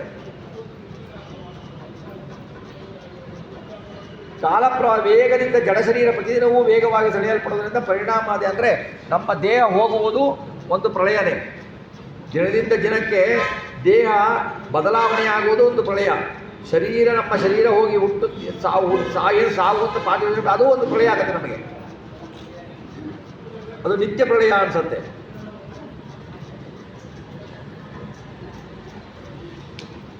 ಏತಾ ಕುರುಶ್ರೇಷ್ಠ ಜಗದ್ವಿಧಾತುರ್ನಾರಾಯಣಸ್ಯಾಖಿಲ ತತ್ವಧಾಮ್ನಃ ಲೀಲಾಕಥಾಸ್ತೆ ಕಥಿತಾ ಸಮಾಸ್ತ ಕಾರ್ತೇನ ನಾಜೋ ಅಪಿಬೀಧಾತು ಮೀಶಃ. ಸಮಸ್ತ ಪ್ರಪಂಚಕ್ಕೆ ಆದಿಕರ್ತನಾದವನು ಪರಮಾತ್ಮ. ಸಕಲ ಚೇತನ ಅಚೇತನಗಳಿಗೆ ಆಶ್ರಯನಾಗಿರುವನು ಶ್ರೀಮನ್ನಾರಾಯಣ. ಯಾಕೆ ಅಂದರೆ ಶ್ರೀಮನ್ನಾರಾಯಣ ಅಯನ ಅಂದರೆ ಆಶ್ರಯ. ಆಮೇಲೆ ಇವೆಲ್ಲವೂ ಸಪ್ತಮಧ್ಯಾಯಗಳು ಇಲ್ಲಿಯವರೆಗೂ ಎಲ್ಲಿಯ ಭಗವಂತನ ಲೀಲೆಯ ಕಥೆಗಳಿದ್ದಾವೆ. ಎಲ್ಲವನ್ನು ಹೇಳಿದ್ದೇನೆ ಅಂತ ಶುಕಮಹರ್ಷಿಗಳು ಹೇಳ್ತಾರೆ. ವಿಸ್ತಾರವಾಗಿ ಎಲ್ಲವನ್ನು ನಾನು ಸಂಕ್ಷಿಪ್ತವಾಗಿ ಹೇಳಿದ್ದೇನೆ. ವಿಸ್ತಾರವಾಗಿ ಭಗವಂತನ ಎಲ್ಲ ಲೀಲೆಗಳನ್ನು ಹೇಳಬೇಕು ಅಂದರೆ ಸಾಧ್ಯ ಇಲ್ಲ, ಬ್ರಹ್ಮನಿಗೇ ಸಾಧ್ಯ ಇಲ್ಲ ಅಂತ ಶುಕಮಹರ್ಷಿಗಳು ನುಡಿತಾರೆ. ಯಾವ ಈ ಸಂಸಾರ ಸಾಗರವನ್ನು ದಾಟಲಿಕ್ಕೆ ಏನು ಬೇಕು? ಸಂಹಾರ ಸಿದ್ಧಮತಿ ದುಸ್ತರ ಮುತ್ತಿ ತಿರ್ಶೋನ್ ನಾಣ್ಯಪ್ರಭೋ ಭಗವತ ಪುರುಷೋತ್ತಮಸ್ಯ ಲೀಲಾಕಥಾರ್ಥ ನಿಷೇವಣ ಮಂತರೇಣ ಪುಂಸೋ ಭವೇದ್ ವಿವಿಧ ದುಃಖದ ವಾರ್ಧಿತಸ್ಯ. ಈ ದುಃಖಕರವಾದ ಸಂಸಾರ ಸಾಗರ ಬಹಳ ದುಃಖಕರ. ಇದಕ್ಕೆ ನೌಕೆ ಹೇಗೆ ಬೇಕು ಅಂದರೆ ಭಗವಂತನ ಪುರುಷೋತ್ತಮನ ಲೀಲಾಕಥದ ಪಾನ ಅಂದರೆ ಲೀಲಾಕಥದ ಪಾನ ಅಂದರೆ ಶ್ರವಣ ಮನನ ನಿಧಿಧ್ಯಾಸನ. ಶ್ರವಣ ಬೇಕು, ಕೀರ್ತನೆಯನ್ನು ಹೇಳಬೇಕು. ಇದೇ ಒಂದು ನೌಕೆ, ಇನ್ನು ಬೇರೆ ನೌಕೆ ಇಲ್ಲ ಸಂಸಾರ ಸಾಗರವನ್ನು ದಾಟಲಿಕ್ಕೆ ಅಂತ ಹೇಳಿಬಿಟ್ಟು ಈ ಭಾಗವತ ಪುರಾಣ ಸಮಿತಿಯ ಹಿಂದೆ ಅವ್ಯ ನಾರಾಯಣ ಋಷಿಗಳು ನಾರದರಿಗೆ ಉಪದೇಶಿಸಿದ್ದರು. ನಾರಾಯಣರು ಬಾದರಾಯಣರಲ್ಲಿ ಅದನ್ನು ಹೇಳಿದರು. ಬಾದರಾಯಣರು ನನಗೆ ಒಳಗೆ ವೇದಿತವಾದ ಈ ಭಾಗವತ ಪುರಾಣ ಸಮಿತಿಯನ್ನು ಉಪದೇಶಿಸಿದ್ದರು. ಮುಂದೆ ನೈಮಿಷಾರಣ್ಯದಲ್ಲಿ ನಡೆಯುವ ದೀರ್ಘ ಸತ್ರದಲ್ಲಿ ಶೌನಿಕಾದಿ ಮಣಿಗಳಿಂದ ಪ್ರಾಪ್ತರಾಗಿ ಸೂತ ಪುರಾಣಿಕರು ಈ ಭಾಗವತವನ್ನು ಮಣಿಗಳಿಗೆ ಉಪದೇಶಿಸುತ್ತಾರೆ ಅಂತ ಹೇಳ್ತಾರೆ. ಯಾರ ಪ್ರಸನ್ನತೆ ಎಂಬ ಗುಣದಿಂದ ಬ್ರಹ್ಮನು ಜನಿಸ್ತಾನೋ, ಯಾರ ಬೋಧ ಗುಣದಿಂದ ರುದ್ರನು ಜನಿಸ್ತಾನೋ ಅಂತಹ ಜಗನ್ನಾಥನಾದ ಶ್ರೀಹರಿಯೇ ಈ ಭಾಗವತ ಪುರಾಣದಲ್ಲಿ ಮತ್ತೆ ಮತ್ತೆ ವರ್ಣಿತನಾಗಿದ್ದಾನೆ ಅಂತ ಶುಕಮಹರ್ಷಿಗಳು ಹೇಳ್ತಾರೆ. ಧ್ಯಾನ ಹೇಗಿರಬೇಕು? ನಮ್ಮ ಧ್ಯಾನ ಅಂದರೆ ತರ್ಕಬದ್ಧವಾಗಿರಬೇಕು ಅಂತ. ನೀನು ಸಾಯುವೆನೆಂಬ ಭಯಬೇಡ,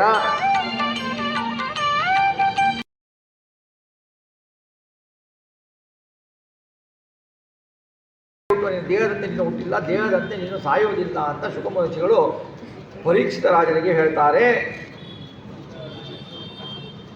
ಬೀಜದಿಂದ ಅಂಕುರ ಹುಟ್ಟುತ್ತೆ, ಅಂಕುರದಿಂದ ಬೀಜ ಹುಟ್ಟುವಂತೆ ಮಕ್ಕಳು ಮೊಮ್ಮಕ್ಕಳು ಮುಂತಾದ ದೇಹ ಹುಟ್ಟುವಂತೆ ನೀನು ಹುಟ್ಟೋದಿಲ್ಲ. ನೀನು ದೇಹ ಇಂದ್ರಿಯಗಳಿಂದ ವಿಲಕ್ಷಣವಾಗಿರ್ತಿದ್ದೀಯಾ. ಕಟ್ಟಿಗೆಗಳಿರುವ ಬೆಂಕಿಯಂತೆ ದೇಹದಲ್ಲಿ ಆತ್ಮ ಬೇರೆ. ಕಟ್ಟಿಗೆಯಲ್ಲಿ ಬೆಂಕಿ ಕಾಣಲ್ಲ, ಬೆಂಕಿ ಯಾವ ಇಲ್ಲದೆ ವಸ್ತು ಹುಟ್ಟಲ್ಲ. ಕಬ್ಬಿಣದಲ್ಲಿ ಬೆಂಕಿ ಇದೆ, ಕಾಣಲ್ಲ. ಅದನ್ನು ಕಾಣಬೇಕು ಅಂದರೆ ಚೆನ್ನಾಗಿ ಕಾಸಿದರೆ ಅದು ಬೆಂಕಿ ಕೆಂಪು ಕಾಣುತ್ತೆ. ಬೆಂಕಿ ಇಲ್ಲಲಿಲ್ಲ ಅಂದರೆ, ಕಟ್ಟಿಗೆಯಲ್ಲಿ ಬೆಂಕಿ ಇಲ್ಲ ಅಂದರೆ ಅದು ಮತ್ತೆ ಬೆಂಕಿ ಕಾಣಲಿಕ್ಕೆ ಸಾಧ್ಯ ಇಲ್ಲ. ಇಲ್ಲದೇ ಇದ್ದು ಹುಟ್ಟುವುದಕ್ಕೆ ಸಾಧ್ಯನೇ ಇಲ್ಲ. ಅದು ಏನಾಗುತ್ತೆ, ಹೊರಗೆ ತೋರಿಸಿಕೊಳ್ಳೋದಿಲ್ಲ, ಆಶ್ಚರ್ಯ ಪಡೆದಿರೋದಿಲ್ಲ. ಅದೇನಾಗತ್ತೆ, ಹೊರಗಡೆ ಬರಬೇಕು ಅಂತಂದಾಗ ಅದಕ್ಕೆ ಅದಕ್ಕೆ ಒಂದು ಸಾಧನ ಬೇಕು. ಆ ಸಾಧನ ಇದ್ದರೆ ಮಾತ್ರ ಅದು ಬರುತ್ತೆ. ಹಾಗಾಗಿ ಅದನ್ನು ಹಾಗೆ ಇರುತ್ತೆ. ಇದು ಆತ್ಮ ಬೇರೆ, ಜೀವ ಬೇರೆ, ಆತ್ಮ ಬೇರೆ, ದೇಹ ಬೇರೆ. ಸ್ನೇಹಾಧಿಷ್ಠಾನವರ್ತ್ಯಗ್ನಿ ಸಂಯೋಗೋ ಯಾವದೀಯತೆ ತಾವದ್ದೀಪಸ್ಯ ದ್ವೀಪತ್ವಮೇವಂ ದೇಹ ಕೃತೋ ಭವ. ಎಣ್ಣೆ ತುಂಬದ ಹಣತೆಯಲ್ಲಿ ಬತ್ತಿ ಎಷ್ಟು ಕಾಲ ಅಗ್ನಿ ಸಂಯೋಗದಿಂದ ಬತ್ತಿ ಎಷ್ಟು ಕಾಲ ಉರಿತದೋ ಅಷ್ಟು ಕಾಲ ದೀಪ ಉರಿಯುತ್ತಲ್ವ. ಪುಣ್ಯ ಪಾಪದಲ್ಲಿ ತುಂಬಿದ ಅಂತಃಕರಣವೆಂಬ ಹಣತೆಯಲ್ಲಿ ಜೀವನಿಗೆ ಬತ್ತಿ ದೇಹಾಭಿಮಾನವೆಂಬುದು ಅಗ್ನಿಯ ಸಂಯೋಗ ಇರುವಷ್ಟು ಕಾಲ ಸಂಸಾರ ಇರುತ್ತೆ. ಆದ್ದರಿಂದ ಯುಕ್ತಿಗರ್ಭಿತವಾದ ಬುದ್ಧಿಯಿಂದ ವಾಸುದೇವನನ್ನು ನಿರಂತರ ಧ್ಯಾನಿಸುತ್ತಿರು. ಆ ಬ್ರಾಹ್ಮಣ ಶಾಪದಿಂದ ಪ್ರೇರಿತನಾದ ದಕ್ಷಕ ಸರ್ಪ ನಿನ್ನನ್ನು ಬಂದು ಕಚ್ಚಿದರೂ ಅಪಮೃತ್ಯು ದೋಷದಿಂದ ನೀನು ಧ್ಯಾನಾಸಕ್ತವಾದ ನಿನ್ನ ಬುದ್ಧಿ ಕಾಪಾಡುತ್ತೆ ಅಂತ ಹೇಳಿ ಪರೀಕ್ಷಿತ ರಾಜನಿಗೆ ಹೇಳ್ತಾನೆ. ಮುಂದೆ ಒಂದು ಅದ್ಭುತವಾದ ಮಾತನ್ನು ಹೇಳ್ತಾನೆ. ಮೃತ್ಯುವೋ ನೋಮನ ಸತ್ಪಂತಿ ಮೃತ್ಯೂನಾ ಮೃತ್ಯುಮೀಶ್ವರಂ ಅಹಂ ಬ್ರಹ್ಮ ಪರಂ ಧಾಮ ಬ್ರಹ್ಮಾಹಂ ಪರಮಂ ಪದಂ ಏವಂ ಸಮೀಕ್ಷೆ ಚಾತ್ಮಾನಾಂ ಆತ್ಮನ್ಯಾಧಯ ನಿಷ್ಕಲೆ ದಶಂತಂ ತಕ್ಷಕಂ ಪಾದೆ ಲೇಲಿಹಾನಂ ವಿಷಾನನೈಃ ನ ದಕ್ಷತಿ ಶರೀರಂ ಚ ವಿಶ್ವಂ ಚ ಪ್ರತಿಗಾತ್ಮ. ಮೃತ್ಯುಗಳಿಗೂ ಮೃತ್ಯುವೆನಿಸುವವನು ಪರಮಾತ್ಮ. ಅವನ ಬಳಿಯಲ್ಲಿ ಅವನ ಧ್ಯಾನದಲ್ಲಿ ಮುಳುಗಿದವರನ್ನು ಯಾವ ಮೃತ್ಯುಗಳೂ ಪೀಡಿಸೋದಿಲ್ಲ. ಪರಮಾತ್ಮ ಅಹಂ ಅಂದರೆ ಅಹೇಯತ್ವ ಅಂತ ನಾಶರಹಿತ ಪರಮಾತ್ಮ. ಬ್ರಹ್ಮ ಗುಣಪೂರ್ಣ, ಆಮೇಲೆ ಮುಕ್ತ ಪ್ರಾಪ್ಯ. ಬ್ರಹ್ಮ ನಾಶರಹಿತ ಆಗಿದ್ದಾನೆ. ನೀನು ನಿನ್ನ ಶರೀರವನ್ನು ಇಡೀ ಪ್ರಪಂಚವನ್ನು ಪರಮಾತ್ಮನಿಂದ ಬೇರೆಯಾಗಿ ಸ್ವತಂತ್ರದಿಂದ ಕಾಣದಿರುವೆ. ಆದ್ದರಿಂದ ನಿನಗೆ ಎಲ್ಲ ಒಂದೇ ಅಂತ ಕಾಣುತ್ತೆ. ಹಾಗೆ ಮಾಡಿದ ಹರಿಯ ಧ್ಯಾನದಲ್ಲಿ ನೀನು ಹೇಳಿದ್ದೇನೆ. ನೀನು ಕೇಳಿದಂತೆ ಜಗದೀಶನ ಹರಿಯ ವ್ಯಾಪಾರವನ್ನು ನೀನು ಏನು ಬೇಡಿಕೊಂಡಿದ್ದೀಯಾ ಪರೀಕ್ಷಿತ ರಾಜ, ನಾನು 7 ದಿವಸದ ಕಾಲ ಆ ಹರಿಯ ಕಥೆಯನ್ನು ನಿನಗೆ ಹೇಳಿದ್ದೇನೆ. ಇನ್ನೇನನ್ನು ಕೇಳಿದೆ ಬಯಸುವಿ ಅಂತ ಕೇಳ್ತಾನೆ. ಶುಕಮುನಿಗಳ ಮಹರ್ಷಿಗಳು ಕೇಳ್ತಾರೆ. ಆವಾಗ ಪರೀಕ್ಷಿತ ರಾಜನು ಈ ಶುಕಮುನಿಗಳಿಗೆ ಕೇಳ್ತಾನೆ ಎನ್ನುವುದರಲ್ಲಿಗೆ ಇವತ್ತಿನ ಚಿಂತನೆಯನ್ನು ಶ್ರೀ ರಾಘವೇಂದ್ರ ಸ್ವಾಮಿಗಳ ಅಂತರ್ಗತ ಶ್ರೀ ಭಾರತೀಯ ಮಕ್ಕಳ ಅಂತರ್ಗತ ಲಕ್ಷ್ಮೀನಾರಾಯಣನಿಗೆ ಅರ್ಪಿಸೋಣ. ಶ್ರೀ ಕೃಷ್ಣಾರ್ಪಣ ವಸ್ತು.